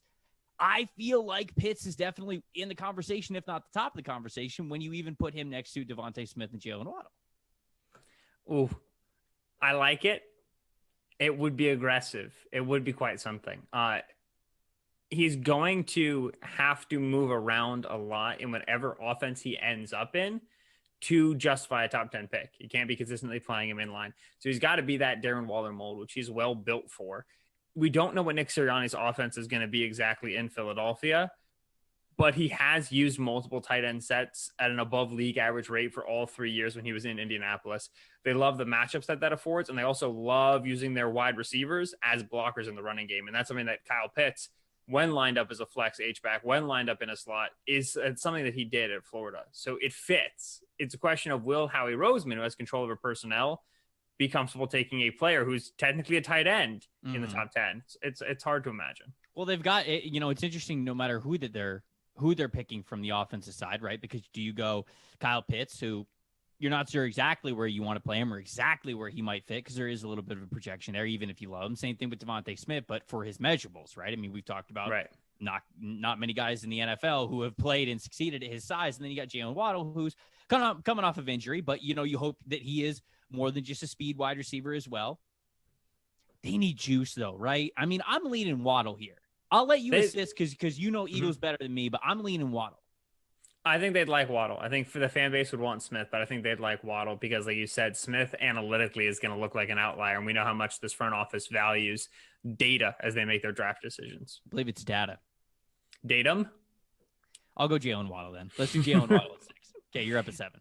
Jalen Waddle at 6. So 2 wide receivers off the board. The extremely wide receiver needy Detroit Lions now on the board at 7. How much do they need a quarterback is the question here. Okay, they clearly, there's all the reports that are like, hey, Jared Goff, man, he's our guy, starting quarterback. Like, this is a thing. And Anthony Lynn's offense and Brad Holmes the GM, and that's how this is all supposed to go, apparently. It's a question of, it's a rubber meets the road situation. You can say to yourself, Jared Goff, starting quarterback, 2021, it's going to be great. And then Justin Fields is staring. You're allowed to say those words. You can right, but then Justin Fields is staring at you at 7. Yeah. And all of a sudden that decision becomes a lot trickier. Oh, man. Fields ain't making it past 8. Carolina's been extremely aggressive on the quarterback market. Yeah, 100%. So there's no way quarterback 4 is getting past 8. So this is it for the Lions. I'm making the pick. They would take Justin Fields. Whatever faith you have in Jared Goff, I agree. The team that had him just tried as hard as they possibly could to trade him away, and is captained by one of the best offensive minds currently coaching the NFL. You cannot forego a player of Justin Fields' talent for the off chance that Jared Goff becomes somehow manageable. It's Justin Fields, send it home. I agree with you. How would you feel if I did take Fields at 4 and Trey Lance was the quarterback on the board still? It's the same thing because Lance is like a multi-year arc anyway. So can you have Jared Goff for a year? He's still got guarantees on his deal. You play him for a year and then Lance maybe beats him out. Fields could potentially beat him out in year 1, to be honest with you. Lance can maybe beat him out in year 1. This is Jared Goff we're talking about. But you're on your same arc where if you don't feel comfortable playing your rookie immediately, then you can sit him behind Goff and pretend to be serious and pretend to be competitive. And then when the rookie's ready, you put him in. Carolina Panthers up at number 8. Yeah, sucks to suck, buddy.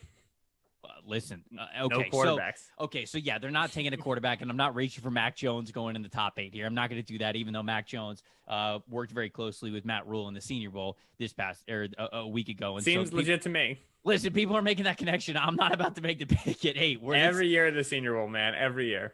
Listen, that's why we love it. It's why we love it. It's just absolute, like, this guy coached this player. Let's draft him. Yeah. 30 Did you hear how excited he was when coaching him on the broadcast? Boom Mike picked it up. Must be it's written in the stars. I'm picking Kyle Pitts. I'm picking Kyle Pitts here. You've liked this Kyle Pitts. You've liked this one to the Panthers. I mean, I think it makes a lot of sense because, people I've talked to who cover the Panthers very closely, they've said the team would love to upgrade at tight end. And multiple people saying that who have covered the team tells me that there have just been hints dropped throughout the year and production hasn't been what it's needed to be. And I feel like Pitts is a great complement to a lot of the weapons that they already have there. McCaffrey out of the backfield, DJ Moore, Robbie Anderson, depending on what happens with Curtis Samuel, and I just think that no matter what happens with Samuel, with the guys who they have on offense, Pitts makes a lot of sense and he makes their offense better. So look, Carolina's going to be a team that's going to get really aggressive for a quarterback one way or the other. So I don't think they're going to end up picking at 8, but if they do, I think that they would love to get a guy like Kyle Pitts on the team. I think so as well.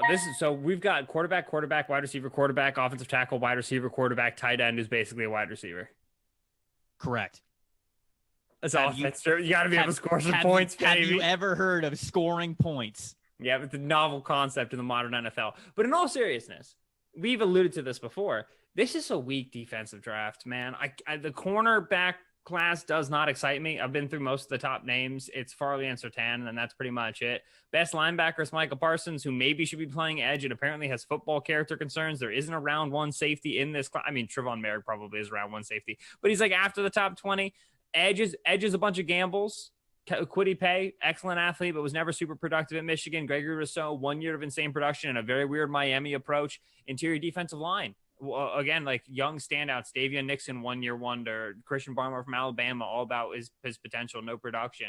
There's no really safe bets, in my opinion, at the top of the defensive class besides the 2 top corners. Denver at 9 could use themselves a corner. AJ Bouye, the trade acquisition from the Jaguars, who on the back end of his career, a little long in the tooth. AJ Bouye, Bryce Callahan is their stud in the secondary. Long in the tooth. Just a good saying.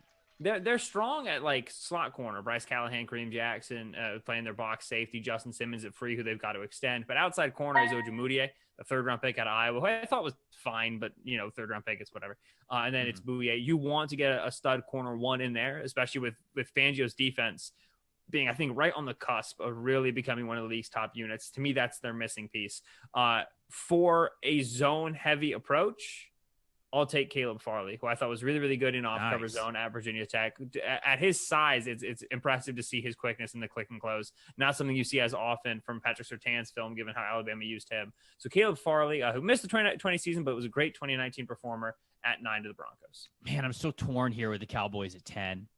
Surtain is they're still a tough on the team board, to pick for. and it makes sense. But it's almost it's torn in a really good way, if you ask me, because there's 2 prospects that I'm deciding between who I think the Cowboys would love to have either guy, Patrick Surtain from Alabama or Rashawn Slater, the offensive tackle from Northwestern. You address an offensive line, you address a corner. Now, you could often look and say, hey, the 3 most important positions in the game are what? The passer, the pass protector, and the pass rusher. Okay, trench guys on both sides, then of course the quarterback. But a lockdown CB1 corner, that's right after that. Like, that is almost right in that conversation of guys who are of paramount importance because you get to lock down the other team's number one option, especially if they can play man.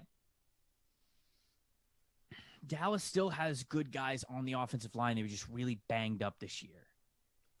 I'm going to go Surtain. Yeah. I'm about to say they don't have that in the secondary. Dan Quinn, too. He's going to need two corners who can play. Right. Trevon Diggs is arguably one, and that's kind of a tough argument to make already. It is. They need that talent back. As much as I think that they would love to pick Rashawn Slater, I'm going to go with Patrick Surtain here. So Surtain going 10 overall to the Dallas Cowboys. Alabama secondary. There it is. Yeah. Remember when Byron Jones was a Cowboy? And then they fired Chris Richard and brought in Mike Nolan and let Byron Jones walk? Remember that? I do remember these things. Yeah, that was last year. You said them. That was that was last year. Yeah. Mike McCarthy, Dallas Cowboys. It's pretty great. Mike 11 said he watched like every snap of the 20. What was it? Listen, we've said it once on this podcast. We've said it 1,000 times. Lie. That's it. Deceive. If we've said it once, we've said it 1,000 times on this podcast. Lie. Beautiful. All right. Anyway, life lessons from Ben on the pod. Top 10 all the way through. Now 11 to the Giants, which is another like weird team to pick for. Top player available at this stage is Devonta Smith. Wide receiver, potentially a need for the Giants. Golden Tate at the end of his contract. Sterling Shepard's usually banged up. Darius Slayton's more of a field stretcher. I've seen them with Kyle Pitts at the spot as well to replace Evan Ingram, which makes sense. Edge is their biggest need. Do you like Kwity Paye as a top 10 player? No, close. I don't think so. I would get it, especially with Dave Gettleman running the show. I would understand it. If you're not going to be able to improve upon Daniel Jones, you've got to be able to improve upon the receiving core around him, improve upon his weapons. I don't think it's going to bear fruit because it is still Daniel Jones, but Devonta Smith becomes the wide receiver one for him, can line up all across the formation, all three wide receiver spots, 3-level threat, good with the ball in his hands. We're talking about that shallow, quick passing game from Jason Garrett. Devonta's going to be really effective there because he's such an immediate separator off the line of scrimmage. So Devonta Smith at 11 to the Giants. You've left me in a tough situation here, Ben. That's how I draft, is just to make it more difficult for you. I'm not trying to help these teams. I'm trying to hurt yours. Great. Lie and then also make life very tough on your friends is a good way to live. Good life lessons from Benjamin Solak. Here at number 12, San Francisco 49ers, a team that I believe would like to upgrade a quarterback. They inquired and made an offer for Matthew Stafford. I also think that they're going to get aggressive when it comes to popping up for one of the big four quarterbacks in this draft. Those guys are gone. We're not doing trades in this mock. Corner's a big option, but like you said, I mean, you picking J.C. Horn at 12, it's pretty rich for me. I like J.C. Horn, but 12, it's rich. You're not really looking to upgrade interior offensive line at this point. Offensive tackle. Well, at 12, No, this is the Niners we're talking about. Good offensive line changes the game. No, so one of the guys that I was going to talk about is if you wanted to pick Rashawn Slater, and that's where I'm going with this pick. There have been projections with Rashawn Slater going into guard. Me and you have both thought even since the summer that Rashawn Slater could certainly play tackle in the NFL. And so you're not exactly sure what the long-term future of offensive tackle is with the San Francisco 49ers, given Trent Williams and Mike McGlinchey had a little bit of a down year this year. But you do need help on the interior no matter what right now. And so by picking Slater, you just get yourself a damn good offensive lineman. And I think you give yourself flexibility to then move him out to tackle if you need to. So if Slater's still here, I think that solves things for the 49ers, even though they would, of course, really like to go up and get a quarterback that they could invest in beyond Jimmy Garoppolo. I am going to go Rashawn Slater, though, and I think that that's a decent pick for him at 12. Yeah, we got to remember that Trent Williams is on a contract year, right? He's a free agent when we get to March 17th. And so you're going to bring him back, I would imagine. Trent played outside of his mind for being 33 or whatever he is. But you also want to start preparing for the future after him because it's an offensive tackle. And often when we start getting into the mid-30s, that's where things start to get dicey as the athleticism falls away. So to me, Slater is a great responsible pick in that way. I also wish I had him for the Chargers at 13. So, screw you a little bit. We got both top corners off the board, which is tough for the Chargers. We got Rashawn Slater off the board, which is tough for the Chargers. This is not how we wanted things to be. However, it's still a good offensive line class beyond Slater and Sewell at the top. I'm a really big fan of Elijah Vera Tucker, the guard / tackle out of USC, for the same reasons that Slater makes sense for the Niners. Elijah Vera Tucker, who was primarily a guard in college, unlike Rashawn Slater, but did play tackle this past season very, very well, a lot better than I thought he was going to be honest, off his 2019 film. He gives you that guard tackle versatility. You look at what the Chargers have in a stopgap journeyman left tackle in Sam Tevi, who could be improved upon. Brian Bulaga, an aging right tackle coming off of injury. Forrest Lamp, Dan Feeney, Trey Turner filling out the interior. You can get improvement there. Vera Tucker in the building allows you to put your best 5 on the field and figure out that alignment in camp. You're going to play him at guard sometimes. You're going to play him at tackle sometimes. You're going to see who he beats out. You're going to have a plan to install him, but you're going to let the cards kind of fall as they might. So a little bit of a makeup pick for not getting Rashawn Slater, but Elijah Vera Tucker, a really good player in his own right. So I'm making the pick at 13 to the Chargers. Vera Tucker is a sneaky pick for the Niners if they are kind of straight out of luck and maybe getting aggressive to move up. They might trade down if they can't get their hands on Slater as well. So I'm glad that you kind of premised it with that, because that also makes sense for the 49ers too. Minnesota Vikings are now up at 14, and according to my calculations, Michigan edge rusher Kwity Paye is still on the board, and I think that this is a really, really nice pick for the Vikings. Let me make it very clear. He didn't calculate anything. We're looking at this right now. It's just like, according to my calculations, cheating. No, wait, you're doing this on the mock draft machine? I'm doing it. I'm just doing it mentally, just memorizing it straight out the top of the dome, baby. I respect it. Kwity Paye is still here, and I like the idea of giving them an edge rusher because I think they do still need interior offensive line, and I think that they need interior defensive line as well, depending on how high you view Christian Barmore's value and status as a potential first-round pick. 14's about as high as you would see for him, and they need interior defensive line. And so if you think that Barmore is that good and worth that value, then Barmore could potentially make sense for them at 14. Still a little bit rich for my blood. Kwity Paye, however, I think is a more solidified prospect, gives you a little bit more of a well-rounded edge guy to pair with Danielle Hunter. And so I'm going to go with Kwity Paye here to give him a good edge duo. A little rich for my blood. That's a good one. That's an idiom that I can appreciate. Thanks. My blood's poor. Thank you for that. 15 Patriots. I hate it. Frick. All right. Dang. This is the moment, folks. No, shut up. I'm going to think of a good one. Okay. Jamar Chase, Jalen Waddle, Devonta Smith, all off the board. Kwity Paye, not Kwity Paye, Kyle Pitts off the board. Top 4 quarterbacks off the board. So Mac Jones, do it. I'm not taking Mac Jones at 15. I can't in good conscience. So I honestly, we've been saying this for a month. I think that he's going to be a round 1 pick when it's all said and done. But if you're the Patriots, you can't be like Mac Jones. Like, no, you got to get some talent in there at quarterback. You know what I mean? You got to be more aggressive than that. You just had 20 years with one quarterback in place. You don't want to be playing the system guy. Next 20 years for Mac Jones. I don't understand. What's the problem? It's Mac Jones. Oh, heavens to Betsy. Micah Parsons is sitting there, top of our board. Linebacker is a need. The 3-4 body type, right? The Anthony Barr comparisons, the Jamie Collins comparisons that you hear.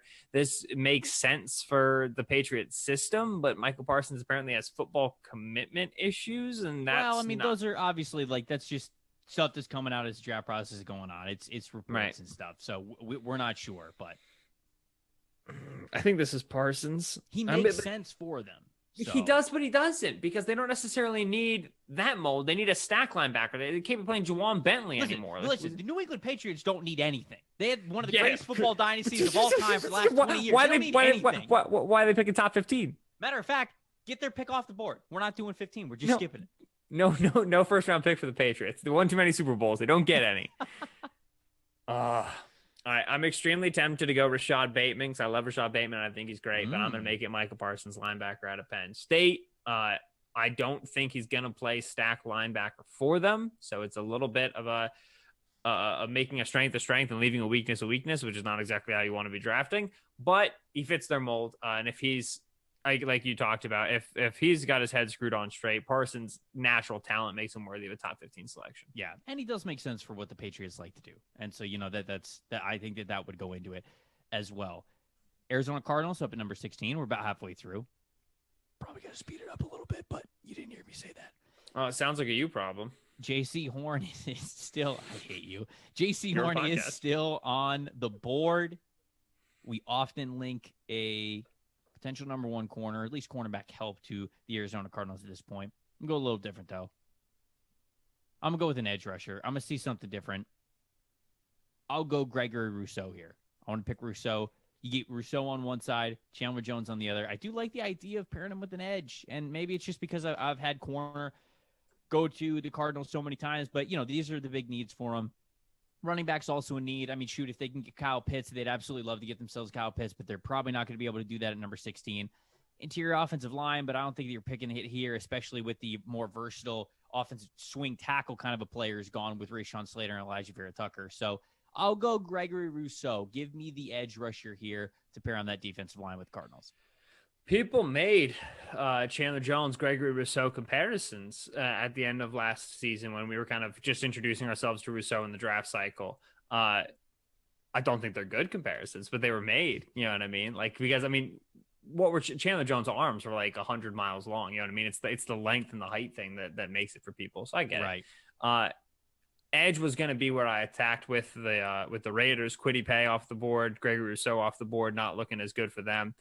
Early on me for Joseph Osai. Interior offensive line group's been a little bit gutted because we had the Vera-Tucker and the Slater picks. Yes, I am once again buying myself time. I don't know who I'm going to pick.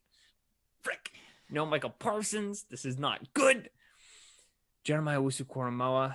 Did you read Mayock's quotes kind of after the season when he was in Mobile? Quote, "We suck at drafting in the first round," end quote. They didn't say they suck at drafting in the first round, but this is Mike Mayock's second draft that he went through this year, and he said after the season, I was disappointed about the guys that we drafted, and he talked about Henry Ruggs, and he talked about Damon Arnett, and he talked about how Lynn Bowden was arguably the most productive, and he wasn't even on the team. They drafted him as a former quarterback wide receiver to play running back. They end up trading him to Miami, and so Mayock has always been very, very candid about the transition of going from being a broadcaster to now being a general manager. And, he took some swings in his first year. He traded for Antonio Brown. He drafted Cleveland Farrell in the first round at number 4 overall. He drafted John Abrams, took a chance on a very aggressive safety. And he's really gone after some of these dudes, and it's still just straight up got to be better with a lot of these players. And he was saying that, but he was saying that he needs to be better as a general manager as well. I'm not saying that Mayock's on his way out, but I am saying that Mayock's kind of got to nail this draft here for the Raiders, or you're going to be staring at... Wow, thanks. I wasn't already feeling pressure on this pick. Now I've got to nail it to save Mike Mayock's job. Fine. No, if you nail it and Mayock doesn't, then you could just have his job with the Raiders as GM. This is where we are. And Mayock this is where we are. This is it. it. Yep. It sounded like right there you were excited about Mike Mayock doing the pod with you, not me being the GM of the Raiders, which was interesting. Max had a great podcast voice, for being honest. Okay. Jeremiah Owusu-Koramoah is going to be my pick. Linebacker out of Notre Dame, multi-year starter, a high caliber college program, not Power 5, but obviously Notre Dame's a playoff contender. Great athlete. They need better coverage play. I believe Mac also talked about the fact that at the linebacker position, they spent a lot of money. Nick Kwiatkowski, Corey Littleton, and they didn't get jack. They need a impact coverage linebacker, an impact coverage box player, I should say, with how Owusu-Koramoah performs. So they're going to make that pick here at 17. A little bit of a reach, but I think he's a good player. Jeremiah Owusu-Koramoah. Dolphins are up at 18. They got Robert Hunt playing right tackle. But I feel like if they get a tackle here, because there's good tackles on the board, they could potentially put that player at right tackle and kick Hunt inside, who I already think is still a good player. And so that can almost be two birds with one stone. You're upgrading a little spot on the outside. You're maybe making Hunt a little bit more comfortable playing on the interior. What about Christian Darrisaw here? I feel like Darrisaw is sliding a little bit here, yeah. I have not seen Darrisaw to the Miami Dolphins, and I kind of like it.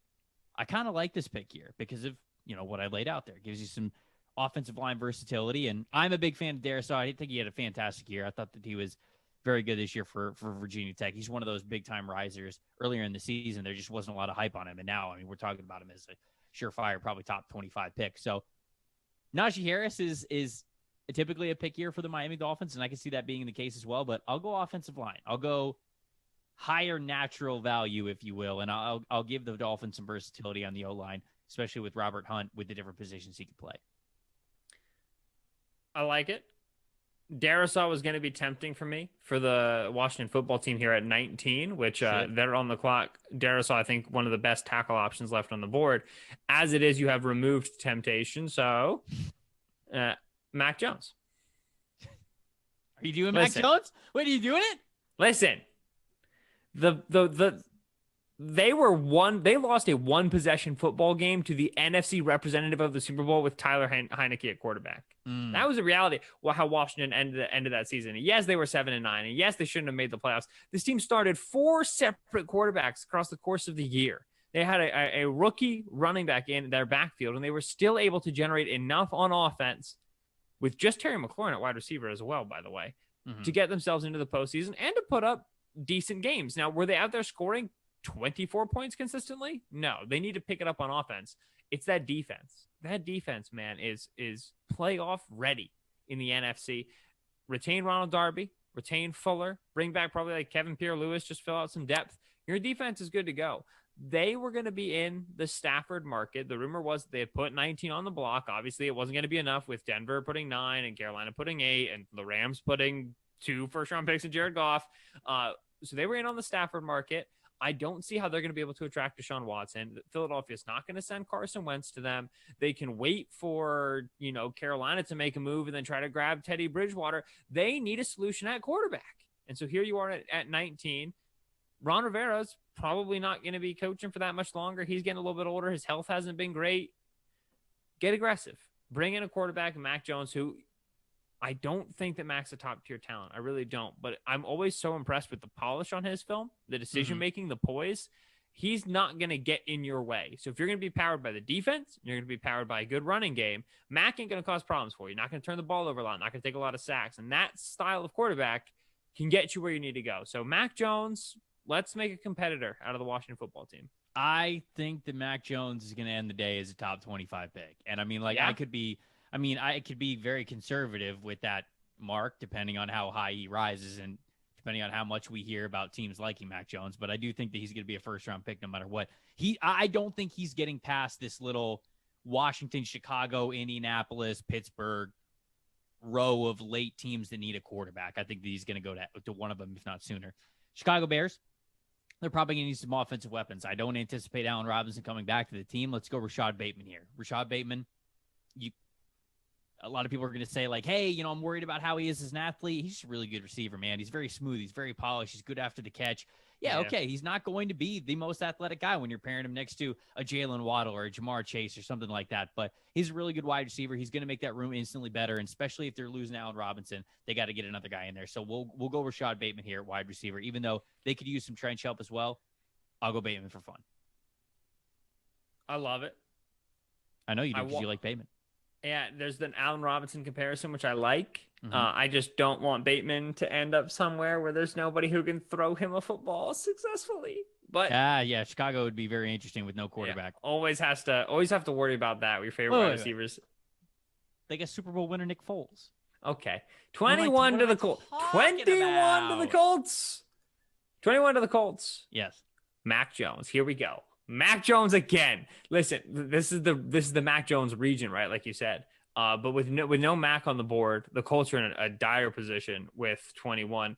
I endorse them trying to move for Jordan Love because apparently Ballard loved last year. He worked with him a lot. Love was the pick at 26 for the Packers. You have 21. Are you willing to spend the 21st overall pick on Jordan Love? If you are, go get him just with a year of NFL coaching, maybe. But they're in a similar situation where quarterback's very dangerous for them.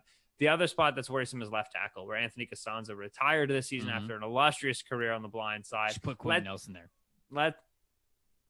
They've said that they might try that, which I don't want them to on the off chance that it doesn't work, but I do want them to on the off chance that it does. It would be so much fun to watch Quentin Nelson dominate. He just goes back to being the greatest left tackle of all time. It's fine. Greatest left guard of all time. But that is what I said. Why would you just repeat what I correctly said the first time? I would much rather just continue to screw around with the whole Quentin Nelson could play left tackle and dominate if he wanted to, hypothetical, without ever verifying it. It's like the LeBron James slam dunk contest theory. Right, yeah, exactly. You can only disappoint if you actually go and participate. So Sammy Cosme, our boy Sammy Cosme, offensive tackle out of Texas at 21 for the Colts. Is he immediately NFL ready?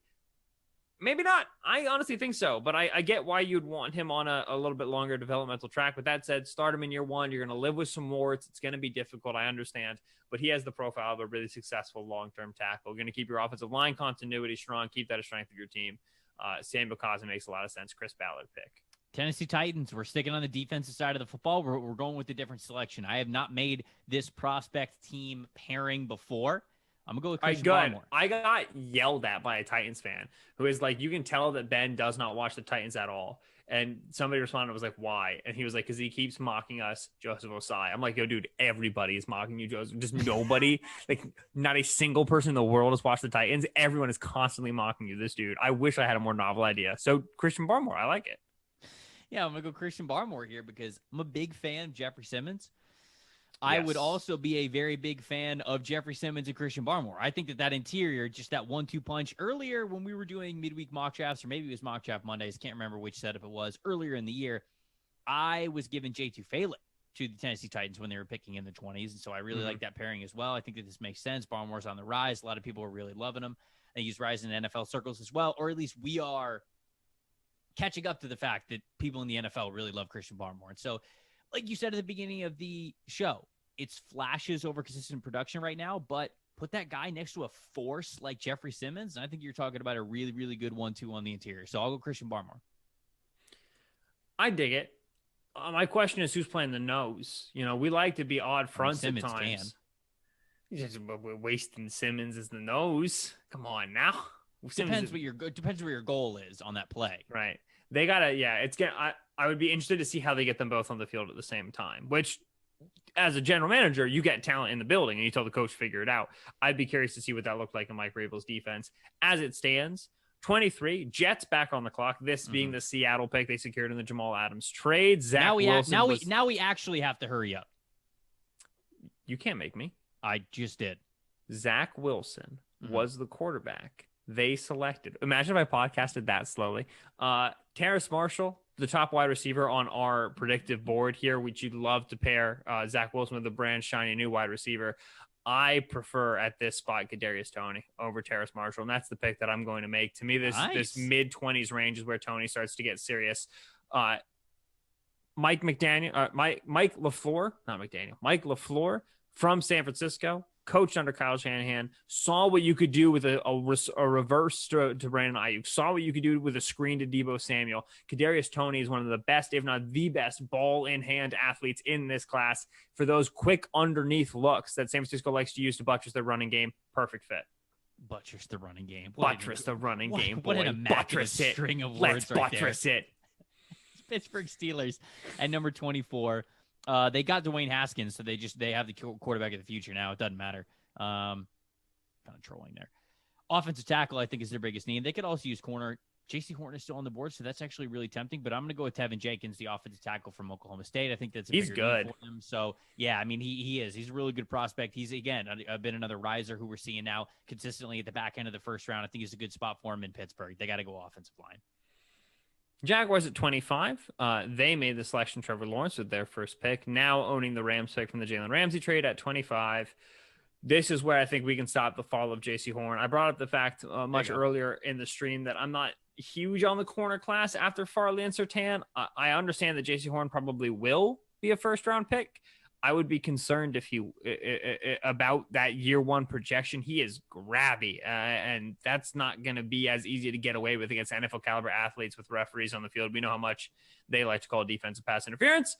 You don't have to be corner one in Jacksonville. That's going to be C.J. Henderson, who I thought had an impressive rookie season before he started dealing with some health problems. So Horn's going to be able to play corner two. You're going to be able to put both of them out there in man coverage. They're bringing together a very aggressive defensive coaching staff under Urban Meyer in Jacksonville. So you need corners who hold their own in man coverage one-on-one. That's where Horn's going to be at his best in the league if he succeeds. So good fit here and a fall for Horn a little bit, but Jacksonville's a nice landing spot for him. I think this is more of an appropriate spot than like 12 overall for Horn. You know, I like J.C. Horn. I just don't want you to, draft him almost near the top 10 and just think he's going to be Patrick Peterson or something. I would rather just be able to appreciate him as a good corner like I think that he's going to be. So, I like this spot better for him anyways. Cleveland Browns, 26. Need linebacker help. I think Zaven Collins is a very interesting player who shows up at 6'4", 260 pounds. They also need some pass rush help. And look, Zaven Collins can do a lot of different things for your defense, but he can play inside linebacker for you. He can rush off the edge. He can go up the A gaps. He can do a lot of different stuff on that front. So he's a very interesting player that I think really would fit a lot of the needs that Cleveland's looking to upgrade in that front seven. So with him being still on the board here, he's going to be the pick for the Browns at 26. Makes sense. But I wanted him at 27. This is dastardly. All right, Baltimore Ravens. I'm going to make the aggressive pick because we love him so much in this podcast that I want to get him in the first round. And because I think Baltimore needs to, if they want to improve their passing game, not only invest at wide receiver, but also invest in offensive line. I want Landon Dickerson. Listen, they lost Marshall Yanda. They lost Marshall Yanda, and they're out here with Terrence Steele, with college tackles trying to fill their interior offensive line spots. This line was good. This running game was good when they could move people off the line of scrimmage at will on the first level. It's what they need for that running game to work. Landon Dickerson's going to be that guy for you. Can play center, can play guard, so he's going to solve multiple problems for you in the event of injury. Brings the nasty, brings the NFL caliber size. I believe he's going to be healthy. He's got a red flag medical. It's good. Okay, he's a first round pick. Landon Dickerson to the Ravens at 27. Bold, but I do like it. I really do. This is what we do at Locked On NFL Draft Podcast. We get Landon Dickerson in the first round. This is very true. I mean, he's a fantastic center prospect, and so. Yeah, I just hope that he's healthy. I really do. That's the only thing standing in his way because he can be a great pro if he is. New Orleans Saints are up at 28. We've talked about this many times before. Who knows what the Saints are going to pick because we don't know what the Saints are going to be like come draft day. They have so many things that they have to do and move and shake and get rid of and add or barely add, but they've got to get under the cap. They are so far over the cap right now. It's just going to look like a different roster, especially, with Breeze, no longer being the quarterback there for them. So, they've got, as it stands right now, we're projecting some corner needs. We're projecting some linebacker needs because those are the areas where you can trim a little bit of salary fat, if you will. Nick Bolton's a linebacker that... No. He's going to Green Bay at 29. If you can convince me of a prospect that I like for New Orleans better than Nick Bolton now that you have taken Kadarius Toney off the board, I will do you a favor and pick them. Terrace Marshall. That's not better. Jameis Winston is starting quarterback. They need a deep threat. Michael Thomas isn't that player. Emmanuel Sanders, not that player. They need a guy who can go vertical. Terrace Marshall, 6'3", 200 from LSU. They got to start picking LSU players at some point. Downfield threat, 4'4", 5-star recruit, wide receiver, make the offense better. No Drew Brees. Jameis Winston's quarterback. I am looking up Emmanuel Sanders' contract to see if it saves you. He's on a 2-year deal. I think he's cuttable this year. So if they cut him, they will save $6.5 million, which I think they might have to do. Terrace Marshall, Jameis Winston. Okay, all right, Air fine. Raid, yes, all right, fine. Terrace Marshall. Collusion. You love to see it. All right, we'll go Terrace Marshall at 28 then. All right, 29. Najee Harris for the Packers. No, we're taking Nick Bolton. So here's the funny thing.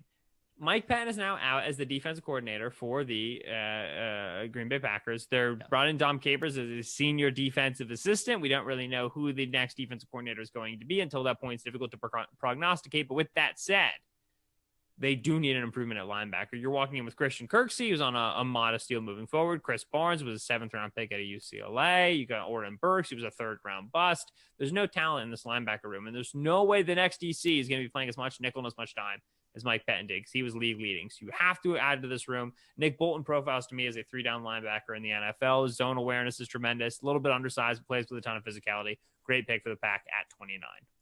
Thank you, Trav. Don't say I never did anything for you. Okay, so when I I'm will looking say at that the repeatedly. Buffalo Bills, their sack totals from this season was not a lot. Well, it was like Jerry Hughes had like 8. Jerry Hughes had 4.5, dude. That's less than 8. That's way less than 8. And then Mario Addison had 5. He was tied for the team lead with AJ Klein. Oh, it's a big woof. AJ Klein's tied for your lead in sacks. You got your team lead in sacks. You got a problem. Mario Addison's 33. Jerry Hughes is 32. I mean, we need an edge rusher up in here. I think it's got to be. Joseph Osai is still on the board. What do we think? I would dig it a lot. He'd have to learn how to really be handed in the dirt, though, which is tricky. I don't know if he'd be great at that year one. I'm either doing that or Aziz Ojulari, but I went Joseph Osai here. All right, you're up at 31. 31, Tampa Bay Buccaneers, the Super Bowl runner-up here after a tough loss. No, we're not having It's 31. That. It's 31. Not this week. Not this week. I'm not doing it this week. I'm not doing it. 31. Okay. I'm not doing it. Knock wood. Not picking at 31, actually picking at 32, Tampa Bay Buccaneers. To me, this is right full send on the offensive tackle replacement. You've told me that Donovan Smith's played better down the stretch. He has. That's great. I think that they're able to retain Shaq Barrett, so I'm not really looking at the edge spot. I could be talked into a running back here. And with that, final year of Brady, offensive line's good, make the final push, last has a piece on offense. Now I'm actually talking myself into running back. I'll do it. Najee Harris. There it Najee is. Harris at 31. Right? Physicality, right? Absolutely. You trust him to be a bell cow guy. You know, he's solid at pass protection, has really soft hands for a big back. And we know how much Brady wants to be checking the ball down to these running backs. He tries it every single game, and they reward him with drops, Leonard Fournette and Ronald Jones every single game. Najee Harris is a very short-term pick. You're making it just to continue to push to win another Super Bowl in Brady's final contract year. Harris at 31. Good pick, Ben. Well done. Good stuff. You did good. You did good there, Ben. I think that's a good pick. I'm not so sure. You know, it seems like Leonard Fournette might be back next year, but I don't think LaShawn McCoy is going to be. You know, if they bring back Leonard Fournette and it's a very enthusiastic way they're bringing him back, they're probably not going to pick a running back in the first round. But, you know, if Leonard Fournette's moving on, depending on how much they believe in Ronald Jones, I mean, this could very well be a pick because Najee could do a lot of stuff for him. So Kansas City Chiefs picking here at 32. I don't know why they're picking at 32 because they're going to be picking at 31. Ludicrous. Absolutely ludicrous. Interior offensive line could be in need. Alex Leatherwood could be interesting for them.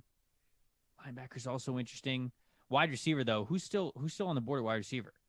Rondale Moore, Nico Collins, Rondale Moore, Dwayne Eskridge. We bring him more back to the first round. I don't know, but dude, I'm telling you, Pat Freiermuth, man. Yeah, I love that. It's so much fun because you're right. Play Kelsey You're right. permanently at wide receiver. You are right. 12 personnel. It's such a fun pick. You know, it really is the dream of getting those two guys next to each other. I think that's scary. That's better than any pick that they can make, unless they want to make an offensive line pick, which they could because we've got Jalen Mayfield on the board. We have Liam Eichenberg. We have Alex Leatherwood. Alex Leatherwood could also play the interior if they really want to upgrade it there. But we're having fun. We're gonna be out here having fun with this first round pick. I enjoyed that, man. See it. I enjoyed that whole first round mock draft, doing it video version. Hopefully everybody enjoyed it as well. Ben didn't panic as much. You didn't panic as much as I thought you were going to. The middle there was sketchy. The Chargers and the Patriots and the Raiders, I had to really iron through those. But once I made the Mac Jones pick for Washington, I was free as a bird, man. That just unlocked me. I was ready to go. I was firing on all cylinders. I'm looking at what was the most obscure pick that we made. Do you want to run through them really quick? I mean, that's a lot to run through, and we only have about 60 seconds left. So, I mean, I picked Trey Lance at 4 over Justin Fields, but then we got Justin Fields to Detroit at 7. Mac Jones at 19 to Washington probably is early for a lot of people right now. Right. You're right. That's pretty early. Landon Dickerson in the first round is only if the medicals are clear, so that's a little bit of a tough one to prognosticate at this time. But we do love to see it. Landon Dickerson. That happens. Absolutely. Big 69, baby. We got the 2 corners in the top 10. I think that's probably going to be the way it is. Kyle Pitts went 8. Not sure if you're super high on that or not. Micah Parsons went 15. Yeah, that's about right for Parsons. I think so too. J.C. Horn, I also think was pretty appropriate going 25. It was a very different mock, but I think we were able to give a lot of prospects to the appropriate teams and vice versa. So good work, team. Good job. You look. Rousing, great job all around. You know, round of applause for the two of us if we do say so ourselves. Tomorrow's episode of the podcast, it is a Fix Your Team episode, and it is a doozy, folks. It is the Houston Texans. There is so much that we have to talk about with the Houston Texans, general managers, head coaches, roster, Deshaun Watson. What kind of picks could you get? Where's the haul? All this kinds of stuff. It's going to be a blast. Until then, you guys keep it locked right here on Locked On NFL Draft.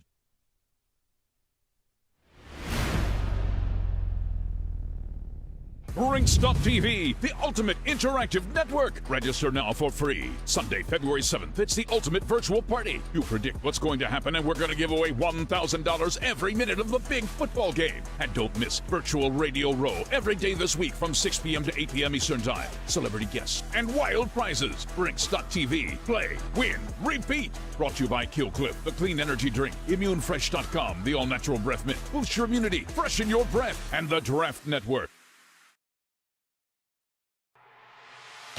Freeze sleeve. Freeze it. Sleeve it. Relieve it. Go to freesleeve.com. Thank you for coming today. I have important announcement. Killcliff is world's first and best clean energy drink. It come to my attention some people claim they are first clean energy. Fake. I hate fake people. Exhibit A. Here I am in secret lab making Joe Rogan Flaming Joe. Best-selling clean energy drink in world. Exhibit B. Type world's first and best clean energy drink ever.com. It's Killcliff.